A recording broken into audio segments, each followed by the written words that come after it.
and welcome to the stream. And today we're going to be playing 4E Pirates. And take it away, Luke. What's going on, guys? He's waiting. I- He's waiting. He knows. He knows. He knows while you just open your mic fully. He knows. He knows. I don't. Can I have my character, Ben? Are you not able to get it? I'm on a different computer than I've been playing on. Oh, Remember, I've been Okay. stuck at a post most of the time. yep. This is the first stream back. There we go. You are good. Conflict. Why am I still not able to sign in? Hang on. You can obviously continue stuff. I'm gonna figure out why my thing isn't working. I think I've. Hey guys, did you know that the furry fandom was actually invented in 1983, which means that furries are actually older than the internet by several years? Let me tell you I something. did not know Cool. that. You want to target America's cybersecurity. You really want to hit us where we live. I didn't. You really want to target. Oh, wait, Hans, sorry. America's- Let me. You really want to Sorry, hamstring let me- America's ability to wage cyber war. Hit a furry convention. Listen. Yeah. Listen. Let me make it up to them by apologizing to the other largest group of people maintaining America's cybersecurity. Trans women are women, and love is love. That's right. Fun fact, Amen. I got into a long conversation with a trans woman who goes to the LARP that I go to, where she was asking about like how to join the union. And they were like, yeah, I'm trying to become an engineer. And I was like, oh, damn, yeah, the engineers union is like really strong. Like it's a really great, union. They have like tons of benefits, blah, blah. And they were like, yeah, I didn't think that like cyber stuff had a really strong union. And I was like, oh, you meant becoming a computer engineer, not like an engineer. Yeah, you're fucked. Nice. I used to be in a union. Yeah. Anyway.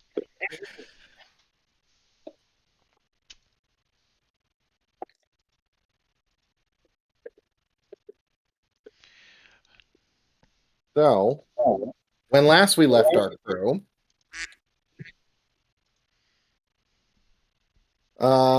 you'd finally finished rescuing the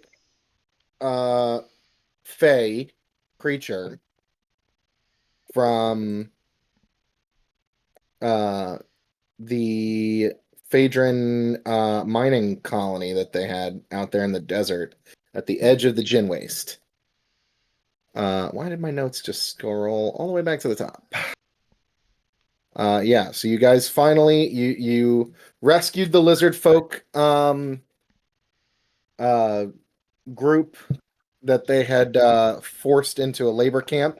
You rescued their patron, the Shadow of Moonlight on a Desert Sea, and she gave you the ingredient that you need to bring back to what's his face? Harkad Hadani back in Pesh to create some kind of magical thing. He hasn't said what yet. To disguise a non-human creature as human. Okay. So you've successfully done that.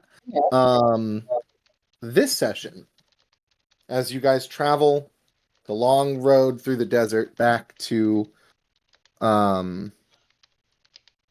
whatever fucking city it was, I think it was Ashk, and then take your sail back to Pesh to Harkad's shop. We are going to flash back / forward to your ship, the Chimera. I have prepared several roleplay encounters with the crew. now that we have finished this arc of the campaign, we're gonna take a role play session. Okay, cool. So each of you have something prepared. So I don't remember who we want to start with. Should we just go down the list here? What do we got? Hey, we should roll initiative. Oh, we can roll initiative. Sure. Roll initiative. Or we can go by crew position seniority if you'd rather do that. That's an option. Up to you. Order.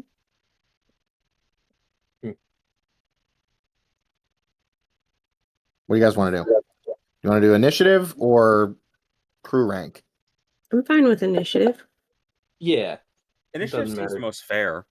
Okay, go for Doesn't it. matter too much who goes Yeah. first. Roll initiative. I'm trying to remember how to do that. Me too. On your It's been character a sheet. in the minute. front. It's on the first page. Normally on you do it. the- all the way to the I- right on the bottom box. It's a little weird that they put it at the bottom. Yeah, right? That is weird. How do you have a plus 10 to initiative where everybody else has like 5s and 4s? I have a thing that gives me bonus to I have a initiative. +7. Oh, you have improved initiative or something? Yeah, it's like a power. Feats. Improved initiative, yeah. You Yeah. get +4 to initiative. Yep. Neat. That's pretty good. Okay, so it looks like Amandi rolled the highest. So Do you want me to seem to have a roll off, or are you going to do it by bonus, or? you and Asim got both a 17, and Gelf and Gildor both got a 12. Jesus Oh my Christ! God. Yeah, I'll do it by bonus. Okay. Lanolin, your bonus is dexterity is a 16, and Asim, yours is a 19. So I'm gonna bump Asim's up by 1, and then where's the party sheet? That'll just tell me abilities, and then Gilator and Gelf both got a 12. Gilator's dex is a 12, and Gelf's is a 14. So Gelf goes before you. There we go. Okay, so Mondi, Yes. as you guys are on your ship, this is probably like, I don't know, a week or two ago. Or however long ago you left the Chimera. It's been that long. I think it's been like 2 weeks since you've been on the Chimera, potentially. So this is probably about a month ago. You're on the deck of the ship doing your job as first mate, ordering the crew, controlling the ship while Gilator is indisposed, basically captaining. You get to like a lull in the in your workload as everybody's kind of been set to task and is doing their thing, and you can kind of just take it easy and monitor the ship for the next few hours until Gilator comes back above deck, when Agar, the Woad Elf swordsman that you've picked up in wherever you guys got him from, I think it was Teak Bay, he comes up to the quarterdeck and asks for a word with you. Okay. He comes up and says, First Mate Amandi, a word. I turn and I look him over for a second. Doesn't seem injured or panicked or nothing. Yeah, all right. What is it? He has like a look of determination in his eye as he says that as he's to understand it, as this is his first, this is his first time he's on a pirate ship, that he's been on a pirate crew. He says that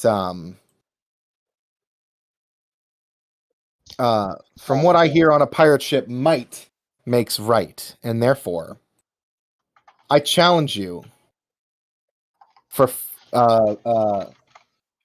your status is first mate. I laugh in his face. Challenge you to a immediately. duel. I laugh. Full It's a hyena cackle. It's a full record scratch across the ship. Oh yeah, no, 100%. You see like the helmsman that's standing like just nearby, like is kind of like looking out of the corner of their eye. What was their name again? I think they have a name. Let's see. The Chimera crew. Oh, the helmsman was lost at sea last time. Never mind. So you don't have a designated helmsman, but whoever's there, is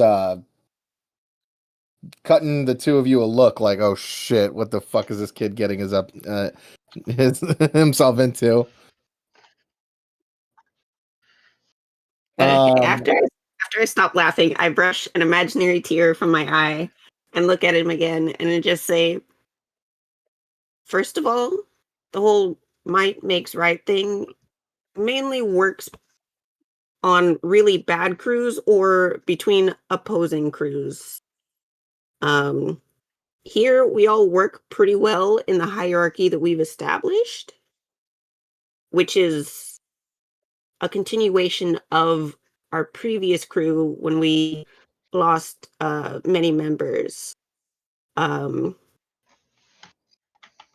still willing to just kick the crap out of you if that's what you want, but you're not getting my position. He smirks and he says, it sounds to me like you just would rather brush me off and because you're worried I might win. All right, tell you what, we can fight. Eat him. Captain will judge or whatever, and if he thinks whatever merits you show are good enough to get my position, if he says it, fine.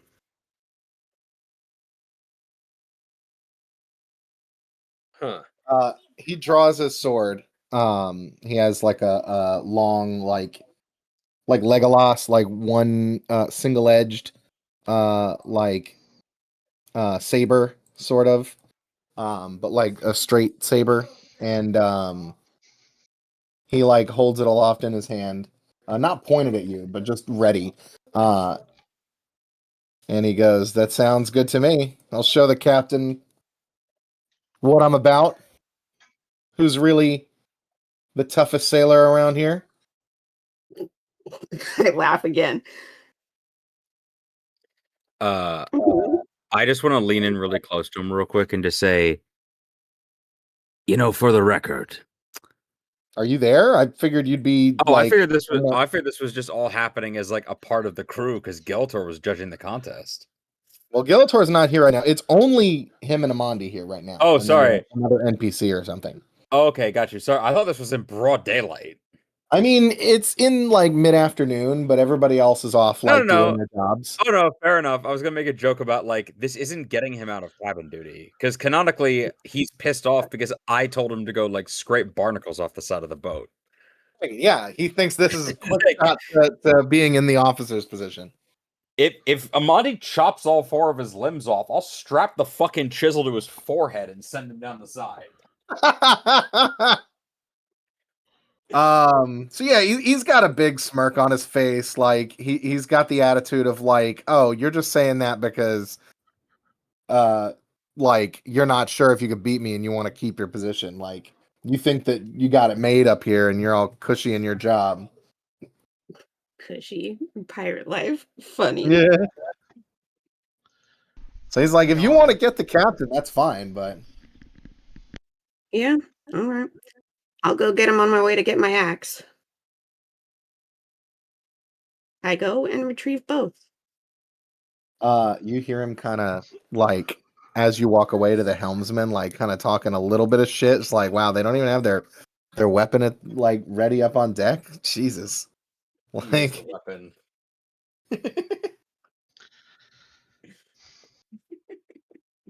If I accidentally kill him, as long as he puts up a good fight, I'll still eat part of him. I feel like it's almost a short in the crew. Like Lan and Amandi, because it's technically Lan's job to take custody of these men, but I feel like it's just a thing of like, normally we're discouraged from killing or beating the men, He's as like a asking for this. disciplinary thing. No. This is a thing that Lan and Amandi have discussed of like, the minute he opened his mouth, I disavow any consequence of what happens to him. Like, normally, if it's like someone mouths off to the captain, it's like, leave it to Lan, he'll deal with it. This is like, Amandi, as of right now, he is persona non grata. The gods have turned their back on this man. Saint Teach himself averts his eyes in shame as to what is about to transpire. Oh, he So- looks like a douche. Yeah. Kind of hot Um, though. Yeah, he's a pretty boy. Elf. He's an elf. He is an elf. That is true. And he has purple eyes, my favorite color. Probably not Amandi's favorite color, but mine personally. Oh shoot, I was gonna say something. I forgot what I was gonna say. Oh, so this reminds me also similarly to how for the challenge between Amandi and her sister, it was literally like, this is my fight, everybody stay out of it. So I feel like when it comes down to Amandi being directly challenged by people, that's how this whole thing with the rest of the crew is understood to be. Of just like, oh, okay, this Right. person is disowned until further notice. They have stepped up to the wrong person. Is there a betting pool on the ship? Are they going to Oh take my bets god, on this? yes. Oh, absolutely. 100%. Like, I don't think so, actually, because everybody would just bet on Amandi. There's no actual Yeah. there's no odds here. everybody only makes like 1 copper, but like, if you're dumb or brave enough to put money in on the other guy, like, you could win big.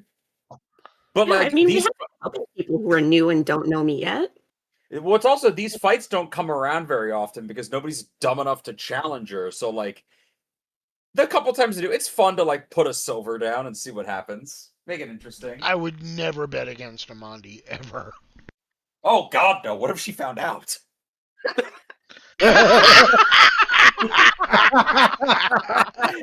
Jesus, man! Ah! Are you insane? It's not I love whether this. she'd lose or not. It's if she found out. Okay. I'm wholly convinced that if one day Amandi falls in battle, she will descend into hell and then eat the devil I and then can't get return break. back stronger than ever. Yeah. All right, Amandi. So you go back to the captain's quarters and you fetch the captain. He comes back on the quarterdeck. You get your gear and you get ready and you square up with him. Go ahead and roll me an initiative roll. It Real takes a quick. good couple of minutes to get me out there because I have to stop laughing before I go out. Yeah, Yeah, you have to take this seriously. Another It one? is. Really? also like If I had a to remind copper, all players and or viewers that Amandi currently has the highest bounty on our ship. Yeah. Yes, she does. she does. You haven't checked what your bounties are in a while, but last time you checked, it was Amandi had the highest. Okay. Initiative. Okay, so you got exactly the same as him. Okay. What is your dex? My dexterity is I got a 12. Okay, he's got a 16. So he's going to go first. I just realized I need to pull up my abilities because my second Yeah. screen doesn't work, so I can't put them over there. Okay, let's see. Hmm.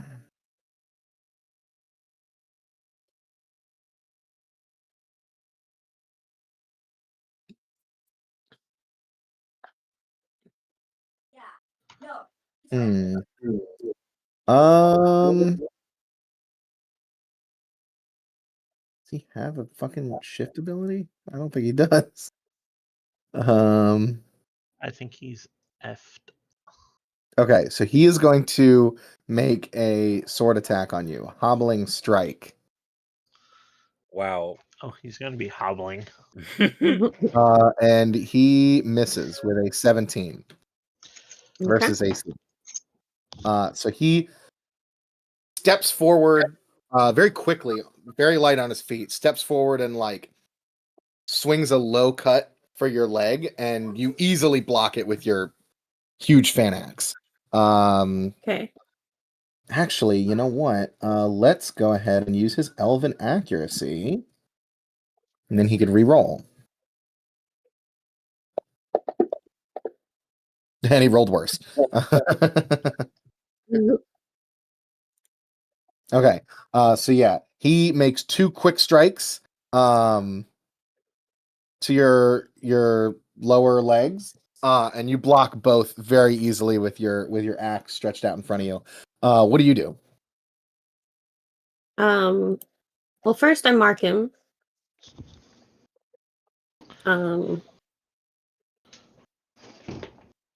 Okay. Could you add Yeah. him to the combat tracker so I can actually put the mark on him just in case? Oh, there we go. He is in combat tracker. I should have Okay. In case he There we go. accidentally gets a hit. yeah. Okay. And I will That's mark funny. him. And then I think I'm gonna start off with. Oh, I gotta remember which one it was, but I think it's. You Is it could just Rending go Fury? all out on him. You don't need to start slow. Yeah, you could just go Or Nova. I mean, if you want it, it's up to you. You could do however however Amandi would approach this. If you think Amandi would like hold off in reserve before and like test him out and see how he does, then you could do that. If you want to just wreck him immediately, you could do that too. However you want to handle it. Like I wasn't planning on going easy on him at all. Okay. I realized after you guys have mentioned this though that I did not pick my top ability to start with. Your top I was ability? more in the mid range. Yeah, like my daily. Like I could straight up start Form of the Laughing Killer, become a giant like monster in front of his face, laugh once again, laughing at him as I attack him. But I think I'm gonna start with the Rending Fury, which allows me to roll twice. Oh yeah, and then he This has is- minus 2 attack. This isn't a fight. This is a lesson. Okay, go ahead. So there's one, and then No. the That's gonna miss. other. And that is also gonna miss. Okay, so we're equal on that. Okay. Yeah. So as you block his low cut with your axe, you kind of flick it up and away and try to like go for more of an uppercut with it to his arm, but he very quickly steps back out of range. He is going to come at you with a longsword strike and rolls a 4. So he got a 12, which misses. So he goes for a high cut to the shoulder. What do you do?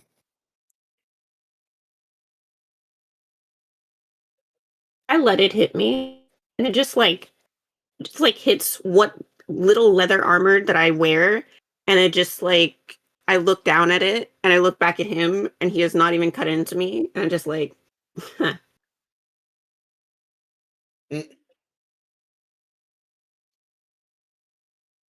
Okay, Nice. and then gonna remark him, Okay, just in case. and then I feel like I'm gonna save Form of the Laughing Killer for when he actually draws blood. Okay, sure. Until that point, I'm just gonna do other stuff. All right. So let's do. You didn't use up your Rending Fury, by the way, because you missed on both. Yeah, I missed.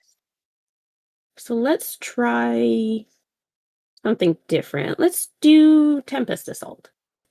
All right. And I assume since you're going back and forth, he's just permanently marked because you just mark him at the beginning of every turn, regardless. Yeah.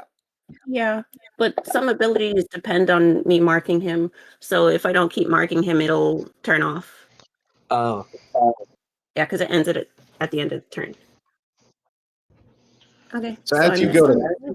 assault him with your Tempest, you your Fanax crackles with lightning as you thrust it forward, but he steps off center line and you kind of overextend, which gives him an opening to counter strike with his sword.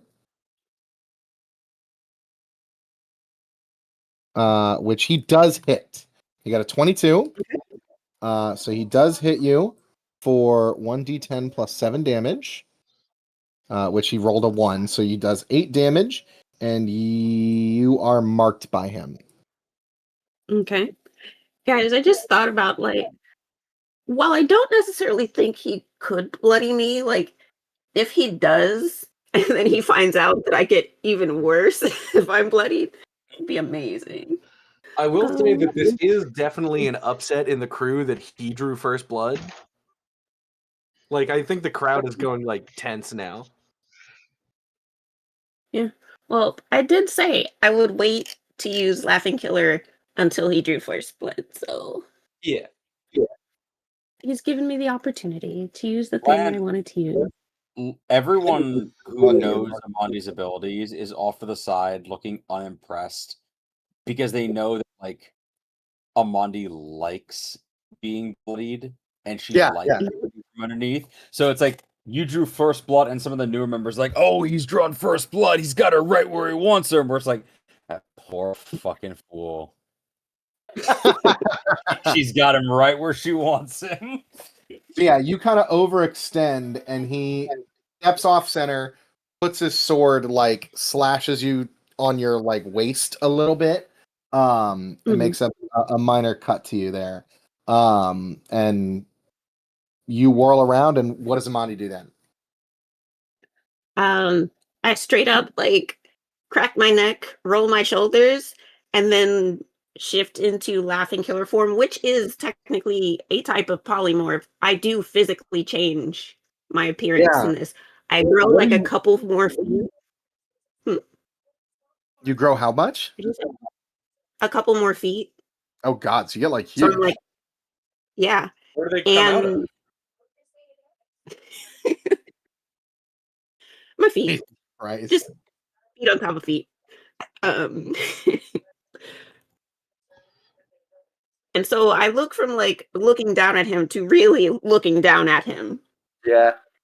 And then once again hyena grin, but then it spreads a little too far. You see there's rows of teeth in there. His smug smirk kind of goes And away, then but it's replaced by determination and seriousness. and then once again there's the hyena cackle, but it's got this eerie quality to it that kind of echoes around. And usually people can't hear so much of the echo because there's a whole big fight happening around us, but now it's quiet except for us. So yeah. What a privilege. He has your undivided attention. Okay. All I right. can't remember if I marked him, so I'll do it just to make sure. And then I haven't been clicking the initiative thing, so he's been marked this whole time, so you don't need to mark him every time. oops, I think I double marked him. Okay. And then okay, I'm gonna go with the Laughing Killer attack also. Fuck yeah. That is definitely gonna hit. Cleaved in twain. Cool. And And I also get to we'll see. damage. Oh. And then here's some damage over time for you. Ooh. So it takes Because you 7 get points the of bleed damage effect. and 5 damage over time. Yep. Okay. So I Okay. will now have to use the actually I'll just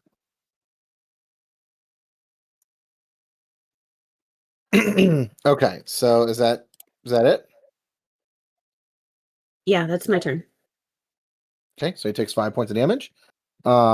He is gonna so you just spin the fucking fan axe around and whirl it right across his chest, in a shallow diagonal, just slash him. He fucking stumbles backwards, wipes some blood off of him, and charges back at you with a thrust of his longsword. And that is going to hit with a 19 for 10 points of damage. Okay.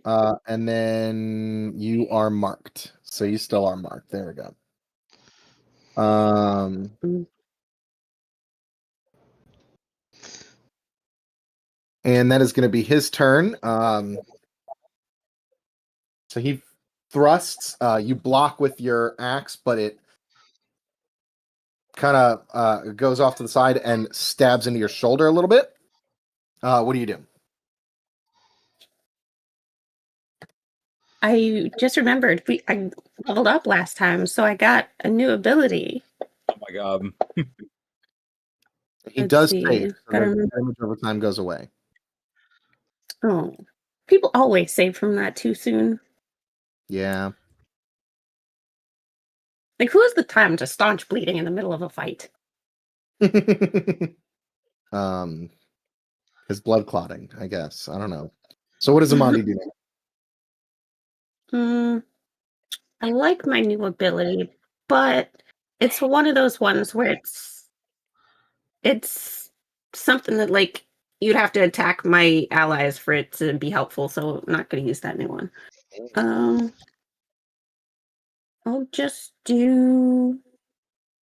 I'll try the Rending Fury again, since I haven't used it up yet. Rending Fury. Okay, and the second roll. So that is Nat gonna 20. and that crits. So go ahead. My god. My Both hit, god. so you He's do the- broken in half. So now both of them hit. So God So damn. there's my What does that then- look like?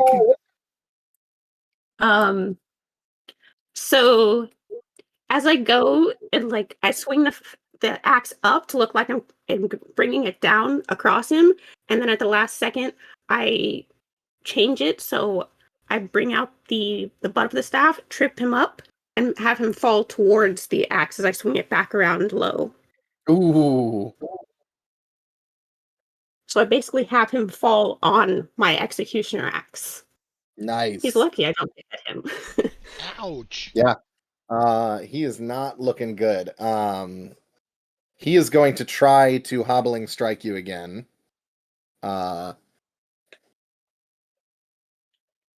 As he kind of tumbles to the ground, rolls to the side, swings his sword out wild, but it misses you with a 15. Okay. Just Okay, what do curious, you do? what's his health looking like right now? He's bloodied. He's taken 32 damage. Okay. Can you see his wounds and HP in the No. No. Okay, No. Only his enemy. because he's an enemy. That's right. Yeah. I have him set up as a hostile.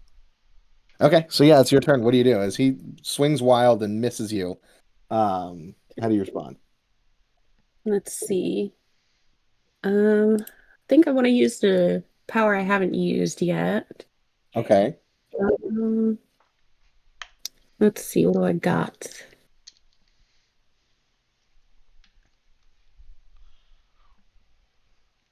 He has less than 20. Um, He's between 20 and 20. Just for a little like added insult to injury, I'm gonna go with Strength of Stone. Because that's an ability that gives me temporary hit points. So if I hit this, then I also heal standing in front of him as I'm doing this. Yeah, go ahead.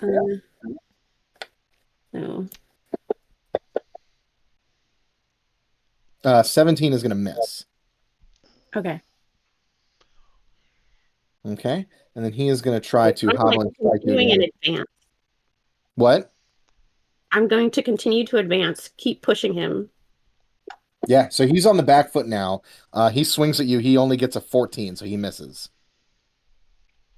So he's like, he tries to like jab out with his sword and find an opening, but you're like completely defensible. You have your axe just because it's a pole arm basically, just directly out in front of you, and he can't get past it. What do you do? Now that you got him on the back foot, what's the next move? Let's see. Oh, hold on. I need to. I've never used this ability. I've had it the whole time. Let's see what Ferocious Charge does. You Really? charge and deal an extra 2 damage on a successful attack. Increase the extra damage at 11th level. Not there yet. So I'm going to just charge at him. Okay. So a charge is you can move, and then you have +1 to hit, and you make a basic attack. Okay. And then this says it does what? +2 damage? Yeah. So move, +1 damage, and then basic attack. Yeah. So we'll say that he like steps back out of range and you charge at him. Oh Yeah, my god. Okay. Okay. So then I'll roll my damage, and I get a +2 to the damage because of the ability. Yeah, so go ahead and put that in the modifier box. Yeah. You basically hit him in the same wound as before, right across the chest. Leaving him a really bad gash. And he just drops to the ground as you put your axe, like bury your axe into his chest. He drops. He's bleeding out. What do you want to do? He's not dead. I stand. Okay. Does he look like he's conceding? I'll ask him if he concedes. I think he looks like he's conceding his life. He coughs up blood. He clutches at the wound in his chest, and he goes, I yield. I yield. Good. And I bend down a little bit, so I'm leaning like directly over him, still like full Ynagu form. Big old smile, eerie chuckle, and I tell him that that's the smartest thing he said all day, because I wouldn't have minded killing him, and I'm not sure that would have been a good enough fight for me to eat him afterwards. Get the medic to catch me. Ouch. He looks pretty pale, like he's lost a lot of blood. What do you want to do with him? I'm gonna leave him there, and I'm gonna go get Zafrino to heal him. Okay. Yeah, Zafrino comes over and heals him with what he can. Dude still beat the fuck up, so Zafrino takes him back to one of the cabins and gets him patched up. Yeah. Like a day or two. What's that? I was gonna say, and then as like that's happening, and I like shrink down to normal size, I turn to the captain amidst the rest of the crew who is gathered to watch this, and I ask the captain, "So, what do you think? Do I still have my position?" I wanna talk to Agare, yeah, and just be like, so that's actually like trial by combat's not actually how you advance. I knew you were gonna lose. This was just kind of to humble you. Once you're patched up, please clean up the blood you just bled onto my deck. Yes, Captain. Kayla, I have a question. That's hard. Does I Amandi? look back at Amandi. Thank you for teaching him that lesson. I Wow. have a question for Amandi. Mhm. Does Amandi have a special like ritualistic attachment to maintaining her own weapons? Not necessarily ritualistic, but like not in like a culture way or anything that significant, Personal preference? but like yes. Okay, I was 'Cause, gonna say really- if you wanted to, I'm gonna order this guy to basically get back to his normal chore regiment, regardless. But if you wanted to add insult to injury, I was gonna have him while he was waiting at the medical unit, or like while he's on mandatory bed rest, to clean and sharpen the first mate's axe. It appears that she dulled it, hitting something stubborn and immovable. Okay. No, Yeah, if Amandi's sure. cool with it, great. Then yeah, it's while he's waiting in the medical tent, it drops the axe in front of him and tells him that Zafrino makes it mandatory that even after you're patched up, you'll be on bed rest for a day. Fortunately, I still have some way to get some work out of you. It appears that our lovely first mate has dulled her axe against something incredibly thick and dull. and it needs some cleaning and basic maintenance. So get to work. This will probably be the only other time in his life that he's allowed to touch Monty's axe. The first time being when he got cut by it a few times. So you should enjoy the experience. Yeah. About 2 days pass, and you're back up on deck, doing your thing, and Agare comes up to you holding your fan axe, and he brings it to you, and he holds it out to you in his palms and bows, and doesn't say anything, but just holds it. I take it back, and I look at him, and I say, well, as I'm sure we have all come to the conclusion that this was a learning experience, I hope this will also mean that going forward, you find my future orders more palatable, since you seem to have had a problem with them previously. Yes, ma'am. Thank you for... Good. He says, he looks at you, he's very sheepishly, like, uncomfortable, like he's worried that you're going to be upset with him. And he says, thank you for not going easy on me. Of course not. I was wondering if you would do me the honor of training me in combat. It seems like I have a lot to learn. I didn't think that I wasn't aware. Basically, like, I wasn't aware of your game. Like, I wasn't aware that that the crew was this well trained. I feel a little bit out of my depth. I thought that I was going to do a lot better. Well, you didn't. I clearly have a lot to learn, and I would be honored if you would take me on as your student. She stops to consider it and like tilts her head in that way that kind of dogs do when they're considering something. And before she decides, she asks him how attached he is to like wielding a sword.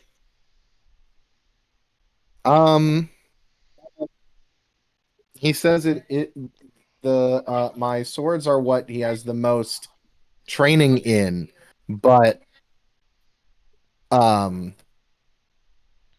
he knows that you favor the axe, and if part of the training includes him changing weapons and like completely breaking himself down to like basically start fresh with a new weapon that he's not experienced in, then that's what he'll have to do.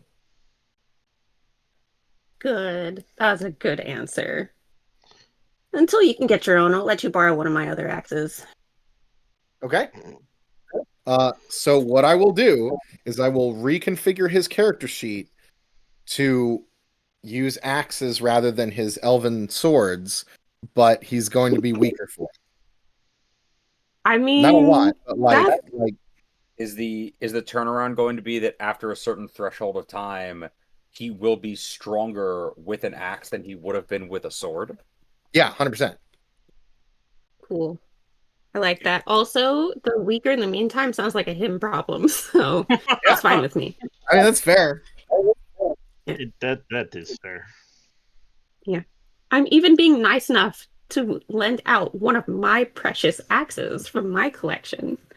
I love the idea of the alternative as Amandi going, great, you're going to fight with an axe now. I don't have an axe. That kind of sounds like a you problem. I recommend getting one. Yeah, Going into battle with no weapon is kind of a bad idea. Yeah. And there are like a sound few about right. things I want to say to him. Considering that he's so interested in learning. The first couple lessons are that, for one, I am a senior member of this crew. As I tried to explain to you previously, I was part of this crew before most of what you see here was like this. Second, hold on, Kayla forgot the second one. It was a good one. Dang it. Oh. pretend I said something cool because I can't remember it now. I'll probably remember it later. Somebody else No, having a cool the moment. overall sentiment was basically that it works like this for a reason. Hmm. Oh, and you were saying about how might makes right only works on a disorganized crew. Yeah, definitely. Okay. And as I'm sure you've seen our God, I'm getting all sorts of words today. I almost called Lan a quartermaster, which he technically also is, but bosun. There we go. As you've seen our bosun in action, disorganization is not allowed in our crew.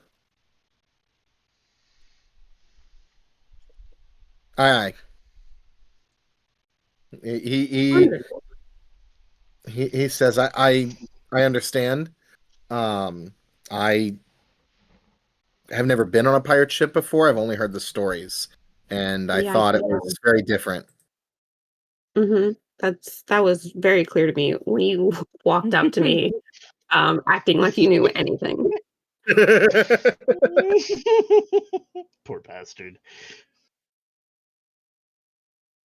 He's giving the moment from Pirates of the Caribbean where is it Elizabeth Swann who does the whole like or is it Will Turner's the like I Avasti scurvy and there's like no don't we don't do that. Yeah, it was yeah. He's read like the Rosonian equivalent of like what is the famous pirate novel that everybody always quotes? Treasure Island. He's read the Rosonian equivalent of Treasure Island and is like, I know how pirates work. Right. John Silver? Yeah. Yeah. Okay, so yeah, whenever you have spare time, he asks you for like sparring and training with the axe. And he's not great with it.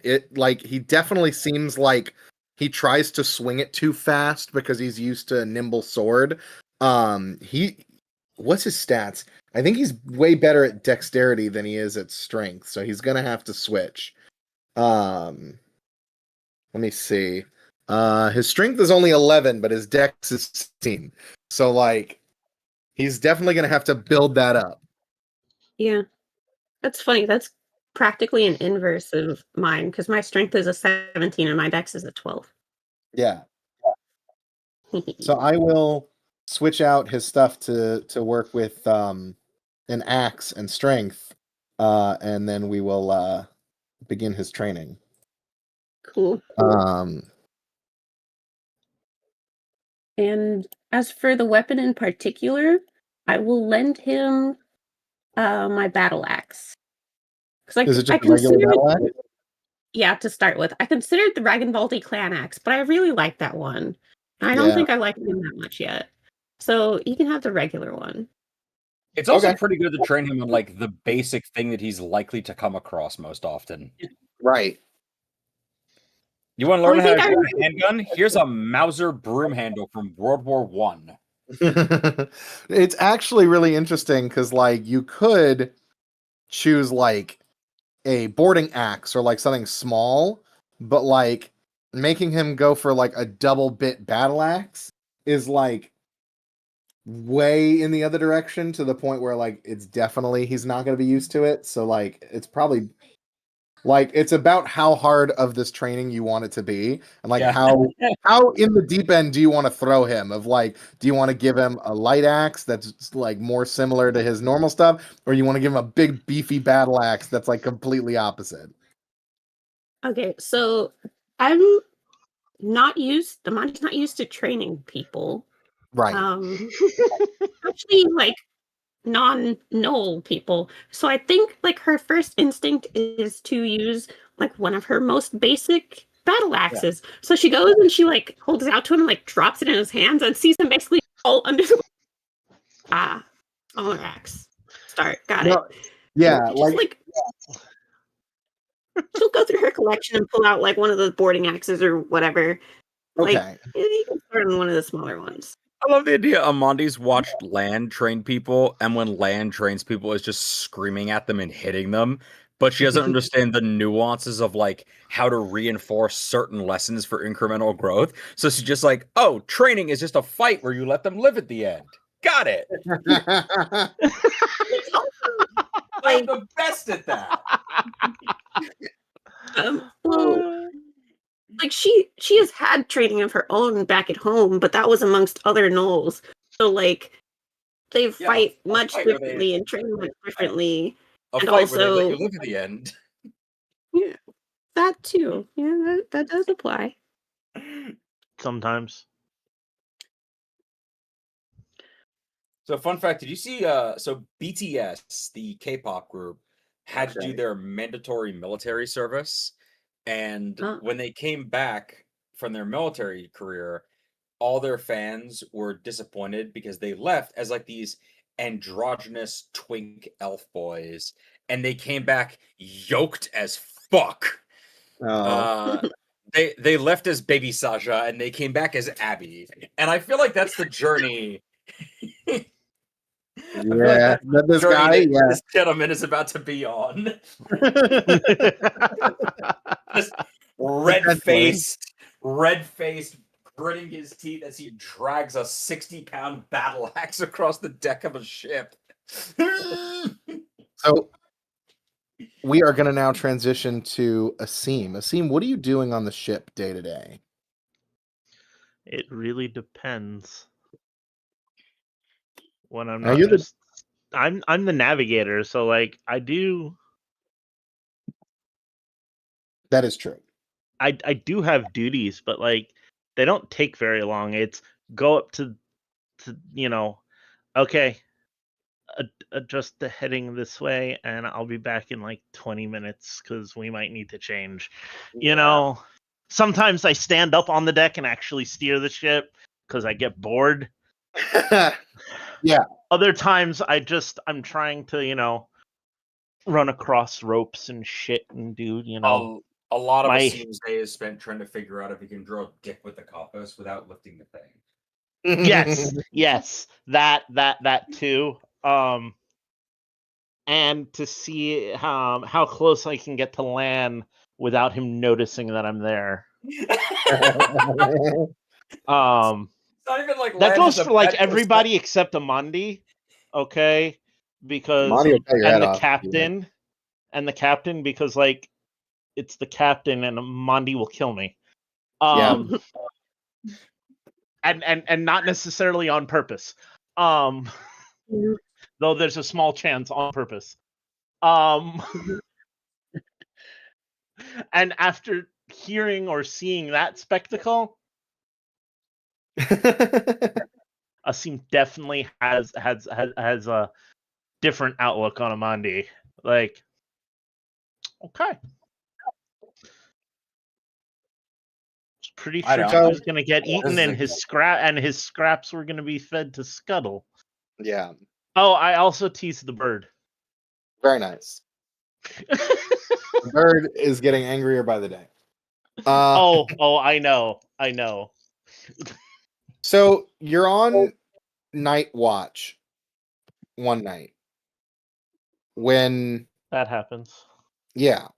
when Eric, the thug, the brute from the Dirty Killer crew who you guys recruited on Shipwreck Island, comes up to you. You're kind of just watching off the railing, the gunwale. Not much to do on night watch. He comes up next to you, leans over the railing, like leans back against the railing, and he asks you, like, he asks you straight up, what happened on when we were stopped at Teak Bay? I've heard rumors from the crew, but figure I'd ask you directly. You ran across somebody there? What rumors did you hear? I heard you have family that attacked the crew. Attacked the captain. Had family. Yes. I did have family. Once upon a time. You kill him? I will if I see them again.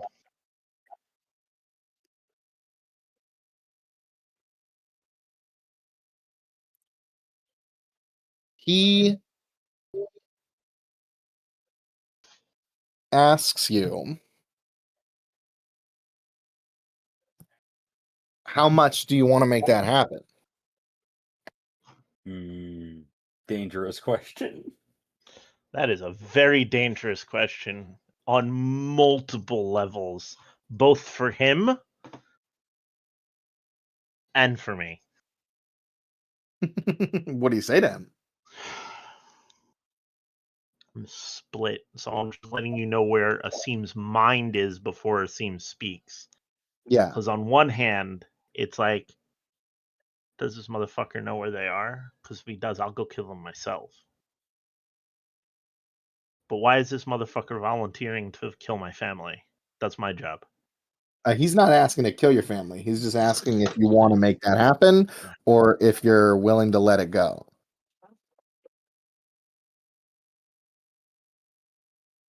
So Asim answers, honestly, I will make it happen if the necessity arises. In the meantime, there are bigger fish to fry. I'm not sure what those fish are. Then I don't. Well, I I just guess do as one of the them is captain. wherever it is we're going. Listen, the captain tells Land tells the rest of us, and we kind of just do what he says. Oh, yeah, absolutely. I know better than to ask Yeah. questions about where we're going. But Yeah, and definitely don't ask Amandi. Okay, just stay away from Understood. Amandi. Well, I was just thinking about it, and I mean, if you know something, well, I don't know anything about your situation, but I know some methods of finding out more information if you want to pursue it. I do want more information, but I pursue it at my own pace and at my own discretion. This is for information only. Because if it comes down to killing them, I'm going to do it myself. Oh, yeah, of course. It's your vendetta, not anybody else's. But if you wanted any leads, I might have some information that could help lead to some. I'll take what you can give me. This isn't by any means over, but like I said, bigger fish and all. Sure. I'll take yeah, what we leads gotta- you can get me, and when I have time to search them out, I will. But in the meantime, my focus is on the crew, on the ship, Yeah, and the captain's mission. sure thing. He says that back when he was on the Dirty Killer, there was a criminal that Zir was never able to pin down. We were never able to find him. He'd always slip out from under our grasp when we think we had him. Huge bounty on this guy. He ran a spy network. He was kind of a people mover for people who didn't want to be found anymore. Mm-hmm. They called him the Gull. I guess like a seagull. Not really sure, but I have one of those. You have a pelican. now that I find myself on the other side of things, Whatever. might be able to make some connections with him. Find out what he knows. If your family really was connected to some gang or something, they might have information on it. When the time's right, I'll call upon you and we'll go search out this gull. Sure thing. Yeah, and the rest of watch goes uneventfully, and as he leads you to it. I now stare off and am completely and totally ignoring my duties at this point. Because now I'm thinking about shit. Yeah.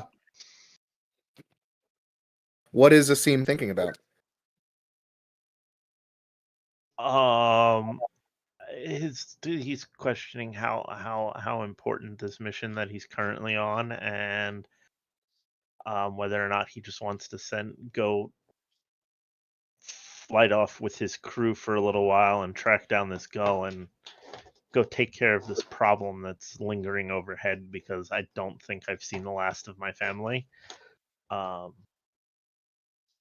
they didn't get the money they needed. So chances are they're going to be sent after us again, especially because we foiled some shit. So we've obviously made some enemies, and our bounties will eventually go up. Mine probably not, because nobody gives a shit about me. But that may have changed. In the meantime, like, loose ends.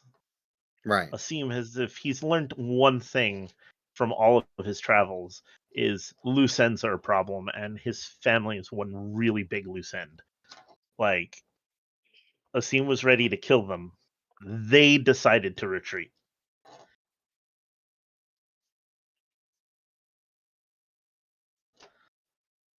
Okay. All right. And just continues to run those numbers and crunch all that information in his brain. Yeah. So as we transition away, we get to the below decks, a long table filled with crew having dinner. Right in the middle of it, I assume, is Lanolin. I assume Lanolin eats dinner with the crew, or does he eat with the officers?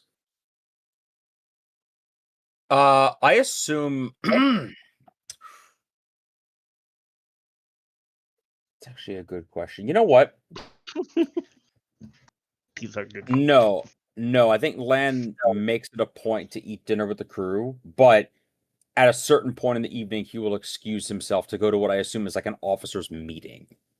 Yeah, probably like And the he daily... knows, and he knows that like that's the period where everyone's going to talk shit about him behind his back.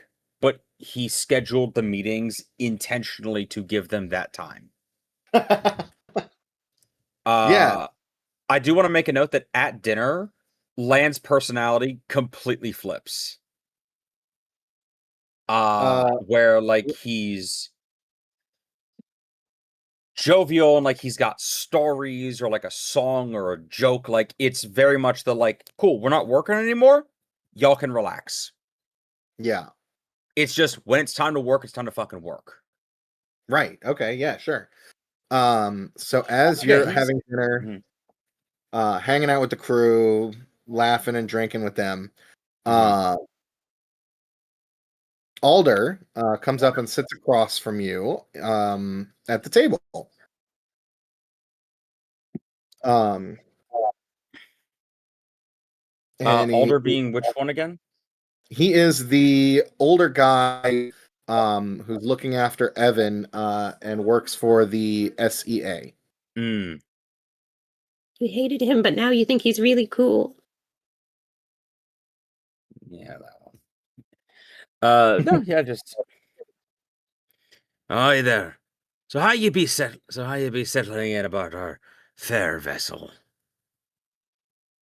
Settling in well enough. Oh, I know that our this is the one we recruited. He was undercover with the trade guild, correct? Yeah. Yes. Oh, I know that our humble accommodations may not be able to match the luxury of the Galarian trade guild. And I yell that a little bit louder to set up like jeers and boos from the rest of the crew. Yeah, no, the rest of the crew around you, like sitting at that table, start to like, jeer and laugh at that. He kind of smirks and chuckles, and he goes, the accommodations could be better, and kind of makes a little jab. He goes, the grog could taste better, if you're taking notes. Oh, do you know there's an old sailor's trick to making the grog taste better? Aye, what's that? I refill his glass of grog. Drink more of it. He takes a big old swig. Yeah, just like clank glasses to. Yeah, no, he taps your mug and takes a big old swig of it. He takes out from his coat pocket a small journal and some papers kind of tucked into it, and pulls it out.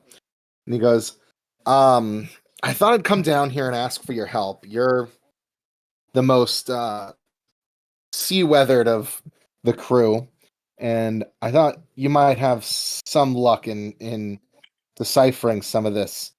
I can't read a word of it, but it looks like Old Elvish or some kind of Sylvan language. And he pulls out a couple of pages, like really old pages, written in like ancient Sylvan. Okay. You can make out most of it. Okay, I give it a once over. What's the vibe? Is this written as like, fancy like high court papers, or are these like a letter, or like what am I looking at? It looks like it's correspondence between some official from Mithrandain and addressed to a basically Knights Templar style group called the Emeraldian Wardens. Have I ever heard of that? Give me a Arcana check or a history check, actually. Either one. Okay. History might be better for this. Okay, I was gonna say Arcana because number one, my Arcana is actually better, and number two, I didn't start caring about history until I left the Woad. That's a good point. Like living in the Woad, I was like a young rapscallion. They will give you different pieces of information, whichever one you decide to roll. I think it's still gonna be Arcana's like the most like sailing and like nautical stuff about the world of like piracy and politics. It's all gonna be history. Arcana, if this is a thing to do with the Fae, I think this is before my time, right? Like this isn't a thing that Lan would have been around for. I'm not sure. This page looks extreme. He says he found it at the underwater Sagan Temple. Yeah, I mean, Lan's not. If you discount the time of like living in the world where time is kind of a meaningless construct, yeah. If you discount that, he's really only like in his late 60s, maybe mid 70s. Yeah. Okay, so yeah, you can roll Arcana. I still think I think Arcana, yeah. Yeah. See, this goes back. Yeah. I tell him this goes back a ways. I say this is older than even I have recollection of, and that'd be no small feat. You do read that the person writing this note is asking a question about the security of an object in the possession of these Emeraldian Wardens, that they refer to as a primordial talisman. Primordial talisman. Yeah, Lan. Let me see here. Hold on one second. Where's my notes? These are not game notes. These are like my world notes. And there's no chance I can also roll a history check, right? That's a good question. Yeah, go ahead. So you've heard of these before as like these are some of the most powerful magical artifacts that have ever been discovered, and a lot of them still like are only legend. Primordial talismans are artifacts of pure, like, no one even knows who made them. There's not like a history to them. They've just kind of always existed. So this is getting into like old school high extraplanar magic. Yeah, this isn't even like, oh, the Icaraxians like created these powerful. No, these are just things that are always the have existed Infinity in the Stones. time space. Yeah, legit like the Infinity Stones. Yes.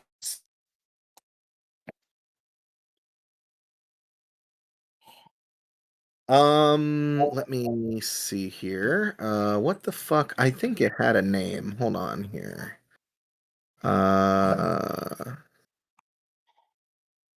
Control F. Yeah, so this is like some high grade old school magic. Yeah. Like when you're messing around with stuff like this, it's not like when you're so why would so this group, whoever I forget the name of them, they were asking these emerald people to store a primordial whatever for them. Yes. Like this person was asking these guys to store them or to store the object and asking like basically, is it secure? Do you have the means to protect this thing? Like, is it safe? Damn. And he doesn't refer to it as like a name. At least I don't think it had a name. Where is it? God damn it.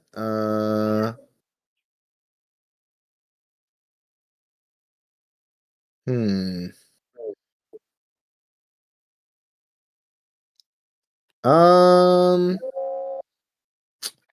Hmm.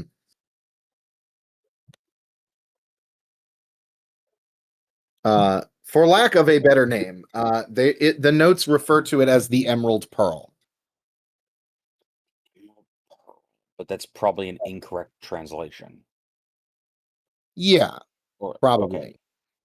This thing probably has like a ancient elven name and probably names in multiple different languages. This elven name just roughly translates till today's Elvish into Emerald Pearl. Okay.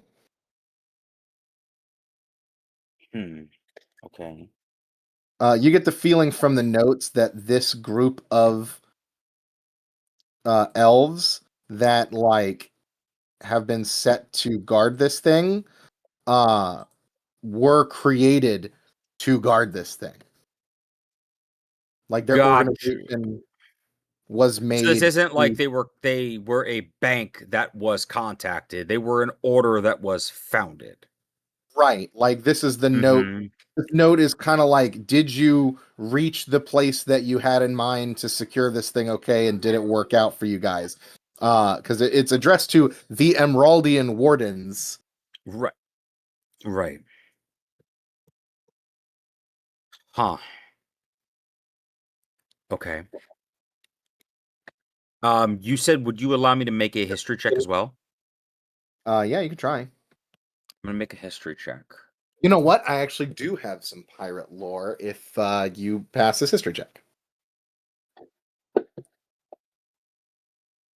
Here's a question.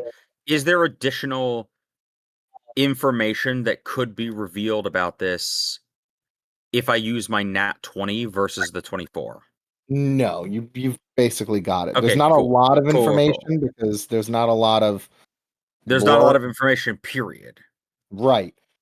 You recognize the name of the organization as a group that the Trade Guild had a run-in with like a year or so ago. They're still around? Yeah. or at least some form of them. The Emeraldian, what was it? Emeraldian Wardens. Wardens. Emeraldian Wardens. You And the remember hearing some kind of talk about the trade guild going up against these sea elves and a dragon, who were on the side of a group of pirates.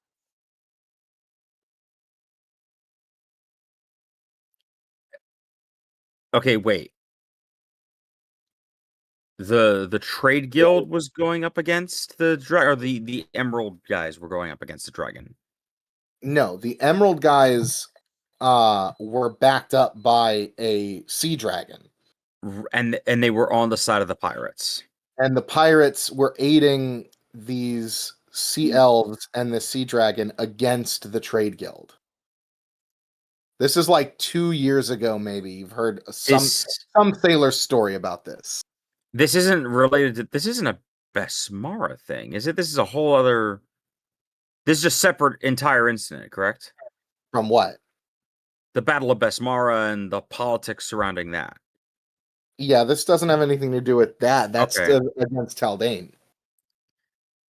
Yeah, no, then I let the guy know, like, at the time, the name didn't mean anything because it, in the world of, in a world where you have to identify yourself by heraldry, essentially, that is Yeah. basically a color plus an easily recognizable symbol, aka the chimeras, or the, I don't know, just throwing one out there, the Royal Fortune, or things like that. Yeah. Hearing that there was a crew called the Emerald Wardens didn't really strike me as odd, but it's the same. Yeah, now It's you're the same. realizing the Emeraldian Yeah, Wardens like- wasn't a pirate crew. It is a sea No, elf. yeah. Yeah, I'm just saying, but this isn't like some no-name faction that sprung up overnight to just kind of like do a thing. This is like, oh, they might. If this is the Yeah. same group, then they were doing something. Right.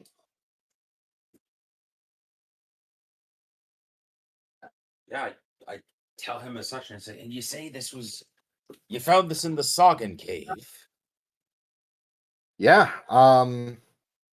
I guess that that old temple was a lot older than I thought. Where in the Sagan cave did you find it? He was basically able to get into like there were rooms on the outskirts of the temple, not like the inner sanctum of it, that they could get into without the Sagan like swarming them.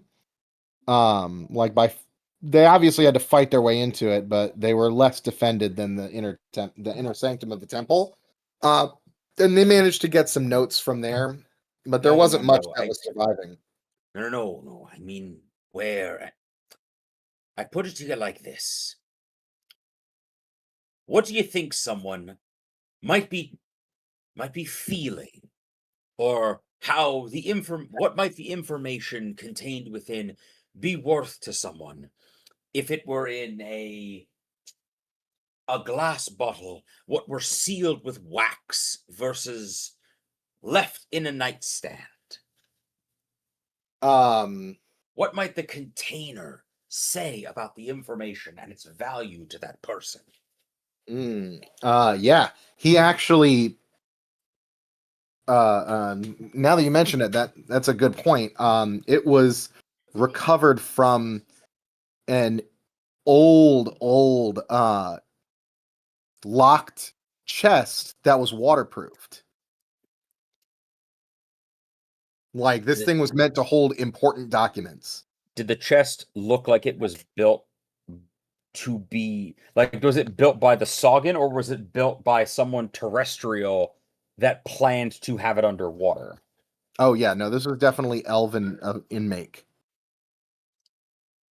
And the Sagan and the Sea Elves are not the same group, correct? No. Yeah, then I'm just telling him of like, Do you know? And I basically I say in short form that like the thing that I feel a lot of academics miss, and I say is the stories. So what you have now is that a group of sea elves, presumably coming from a woad of some kind, built a chest and waterproofed it, locked these notes inside, and sunk it into a Sagan temple at the bottom of the ocean. Now that is the beginning of a very interesting story. I don't. He's like going back and forth with you, and he goes like, maybe it wasn't put there on purpose. Maybe the Sagan intercepted this and took it. There was a couple other notes in here like that kind of were going all over the place. You do notice some other administrative notes and things in this small bundle of notes that don't really have anything as interesting as this one. But yeah, he says that any number of things could happen to have this thing appear where it was. This information is going to be great for my patron. Your patron? Oh yeah, my patron at the SEA. They are a nautical history professor at the college in Capital. Landis kind of chuckles, and I imagine by now he's taken out like a yeah, right? Yeah, Amandi just pointed out that feeling when you tell a Faith that you have a patron, just like, what do you mean by that? Yeah, He's pulled out like a scrimshawed, like homemade pipe he's kind of puffing on as I'm kind of chuckling at just like from Land's point of view, like nautical history and like the history of this world, like is something that he's lived, and like it's a very visceral thing. So the idea of like, first of all, also the fact that he knows it as like the blood and sweat and spit and piss on like the boards of ships, and like it's this very raw thing. So the idea of like stuffy academics teaching it in a university is just doesn't compute to him, and I think it tells him as such of like, no, what would act, and it's like basically like what would academics like stuffed up in some tower find a use for? And it's like, for our humble little world out here.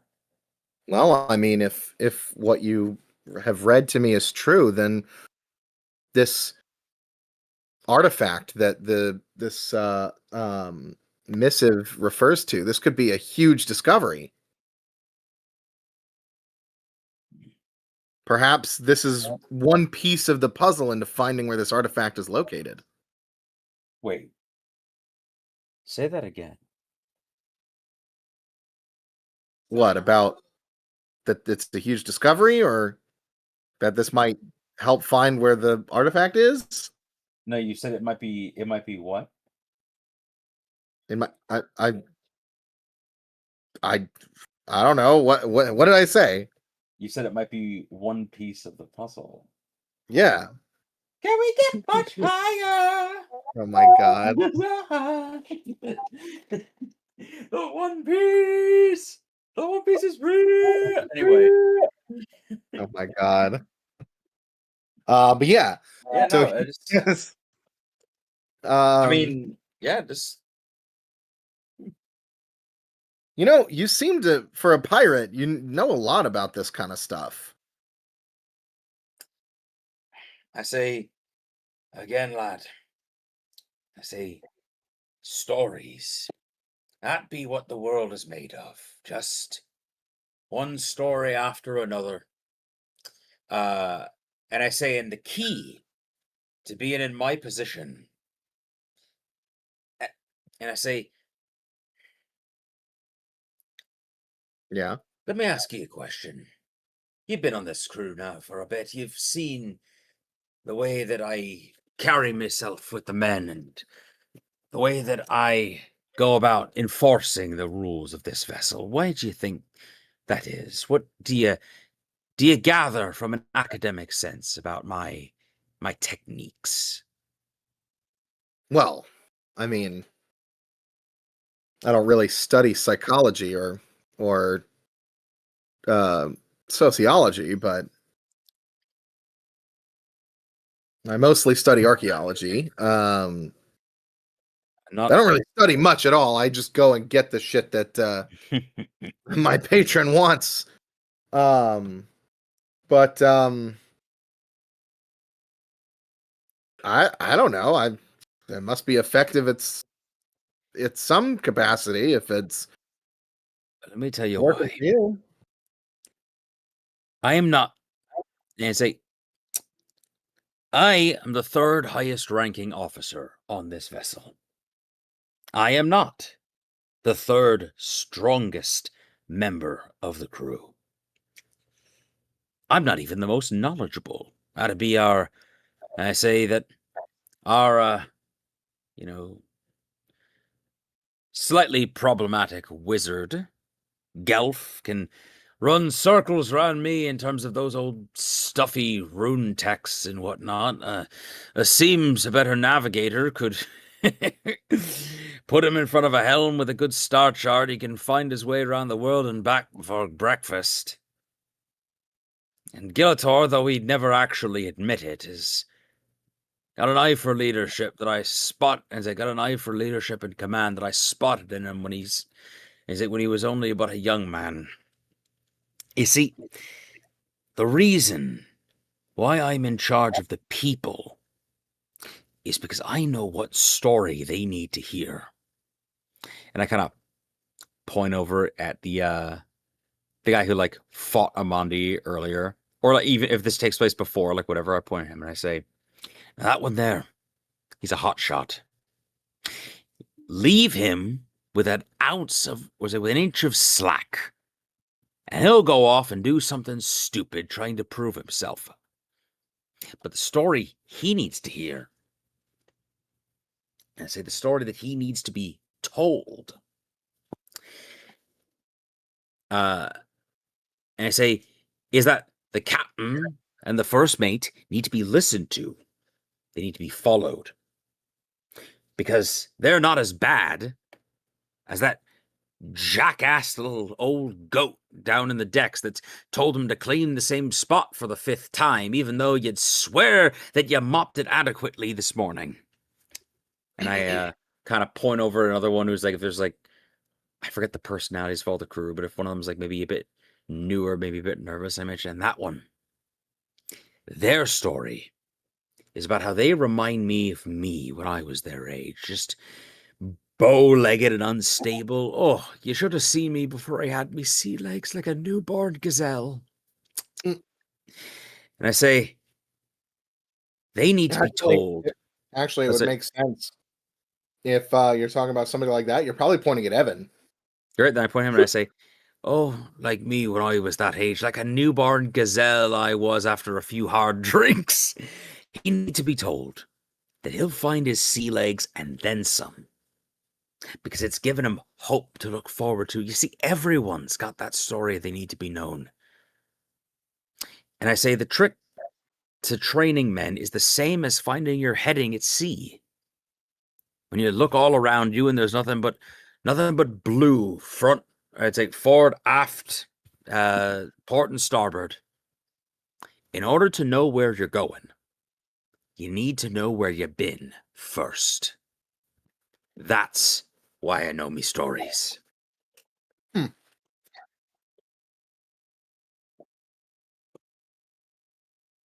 Well, I think that these stories, the things that you've experienced, the things that you know, could serve you even further should you desire to get into the guild, or not the guild, but the organization. You're talking about you're talking about the SCA, are you? Yep.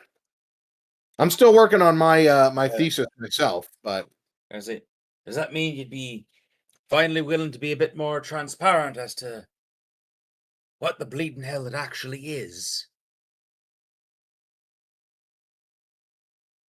As we've still, like, correct me if I'm wrong, aren't fully sure, like, beyond it's a historical society, what they're doing or what they are or why they exist. yeah.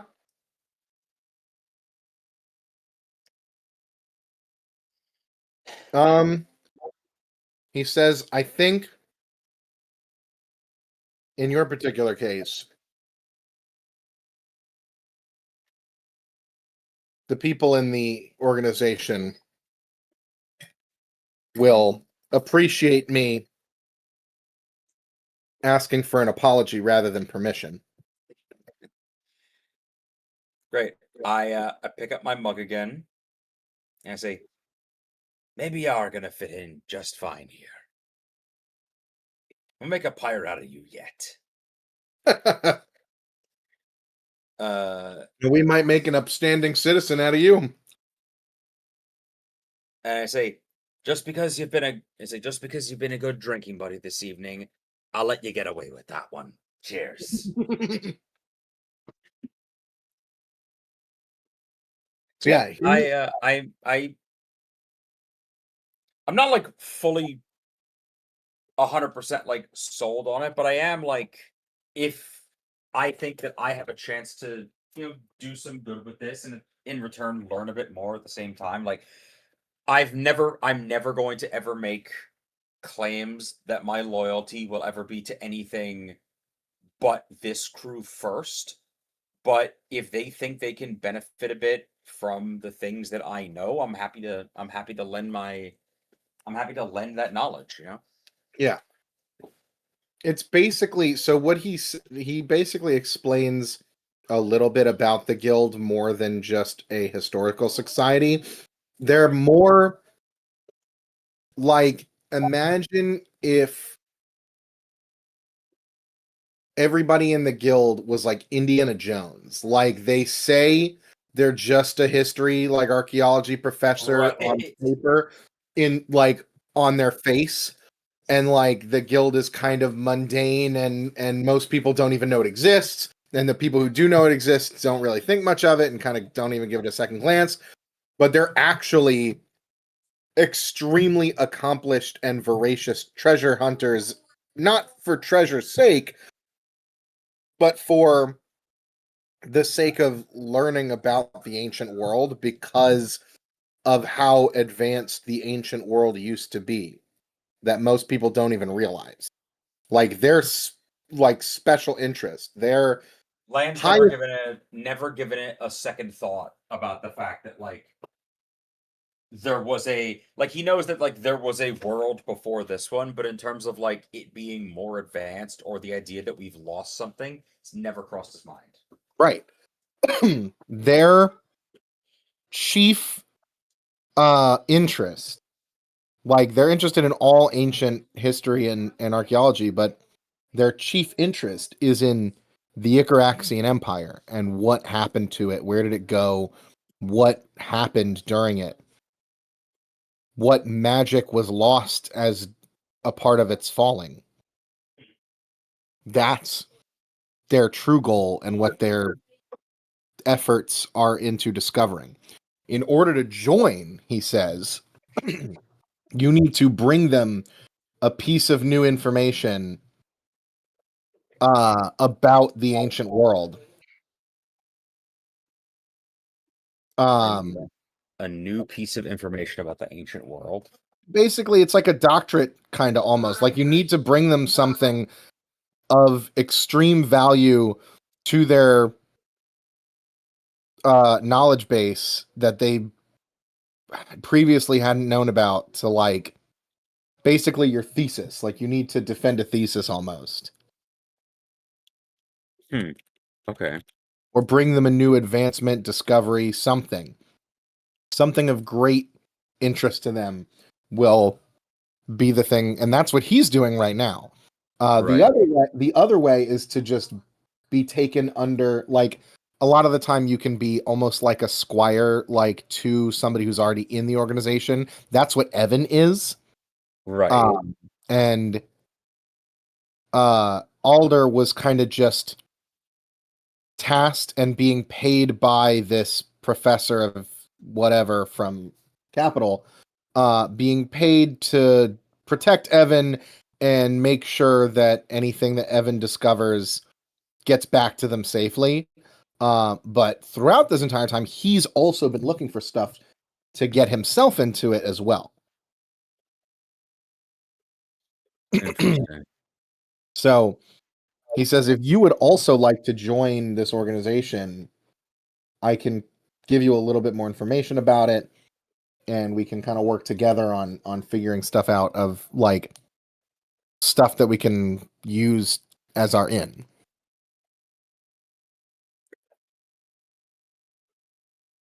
I tell him basically I'd appreciate the guidance, and I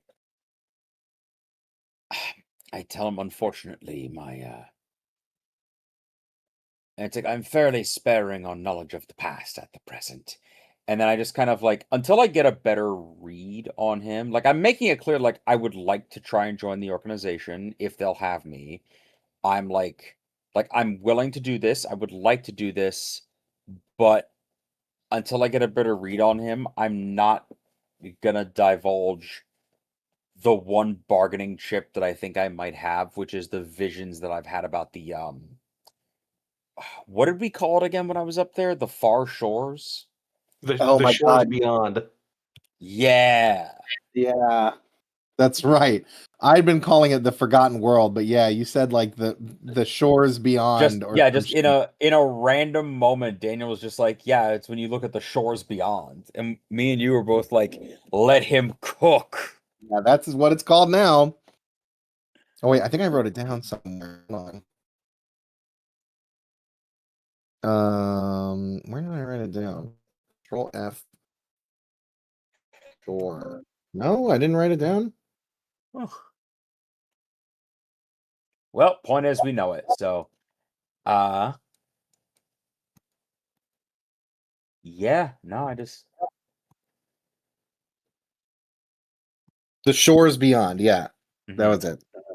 yeah. So I'm keeping that to myself because I don't have the best read on this guy yet. Yeah, sure, that's fine. He basically described, if you like, he sees that you're like kind of cagey about joining another No. organization. No, go ahead. Sorry. Yeah. Yeah, he basically explains it's not really like you don't, swear fealty to them. I mean, there's an oath I've been told that you take, but it's not really like you don't belong to the organization. All of the members are free agents that can kind of do whatever they want. And the only real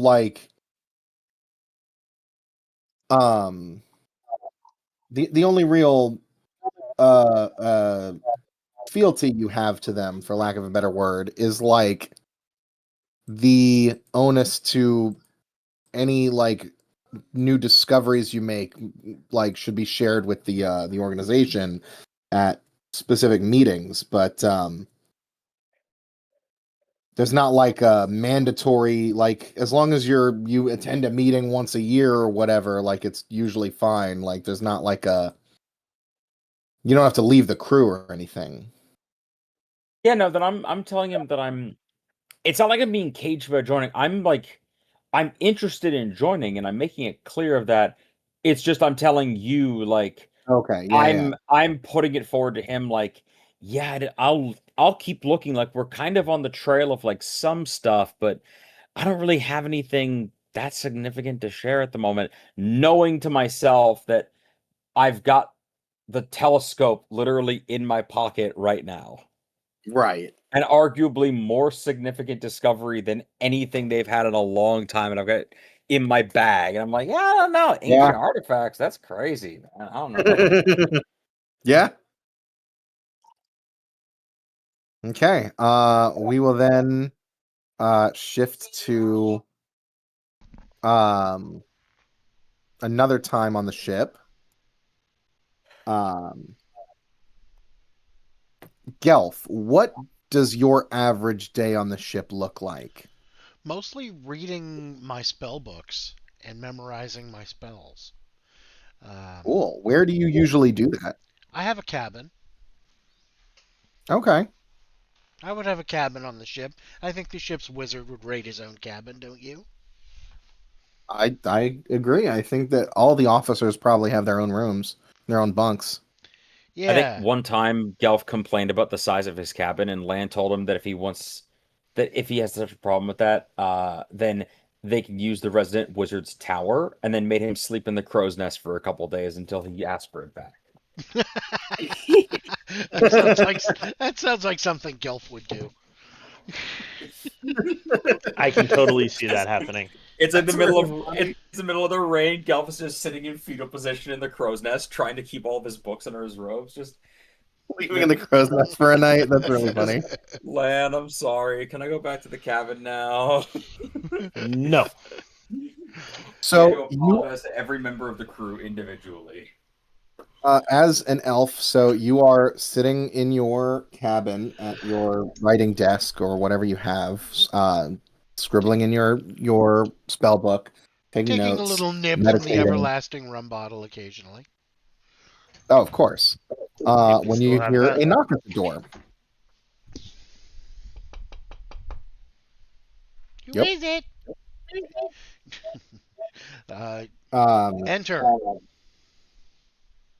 You see the door opens and this young guy. Oh, I forgot to be putting the art of each of these characters as they talk to you guys.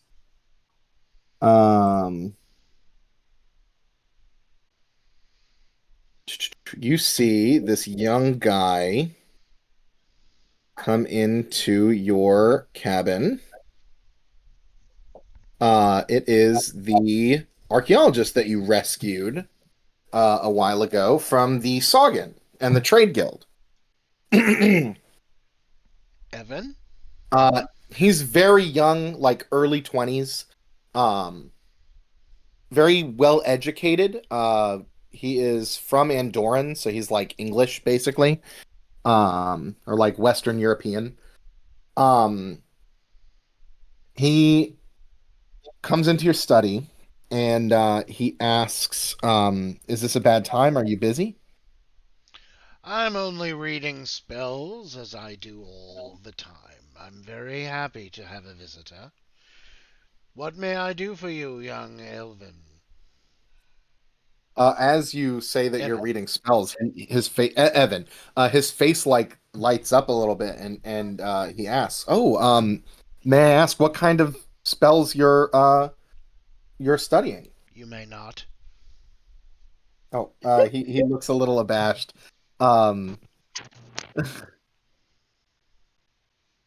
He sheepishly pulls out from his shoulder bag a small journal-looking book that he has, and he says that I've been at sea for almost a year now,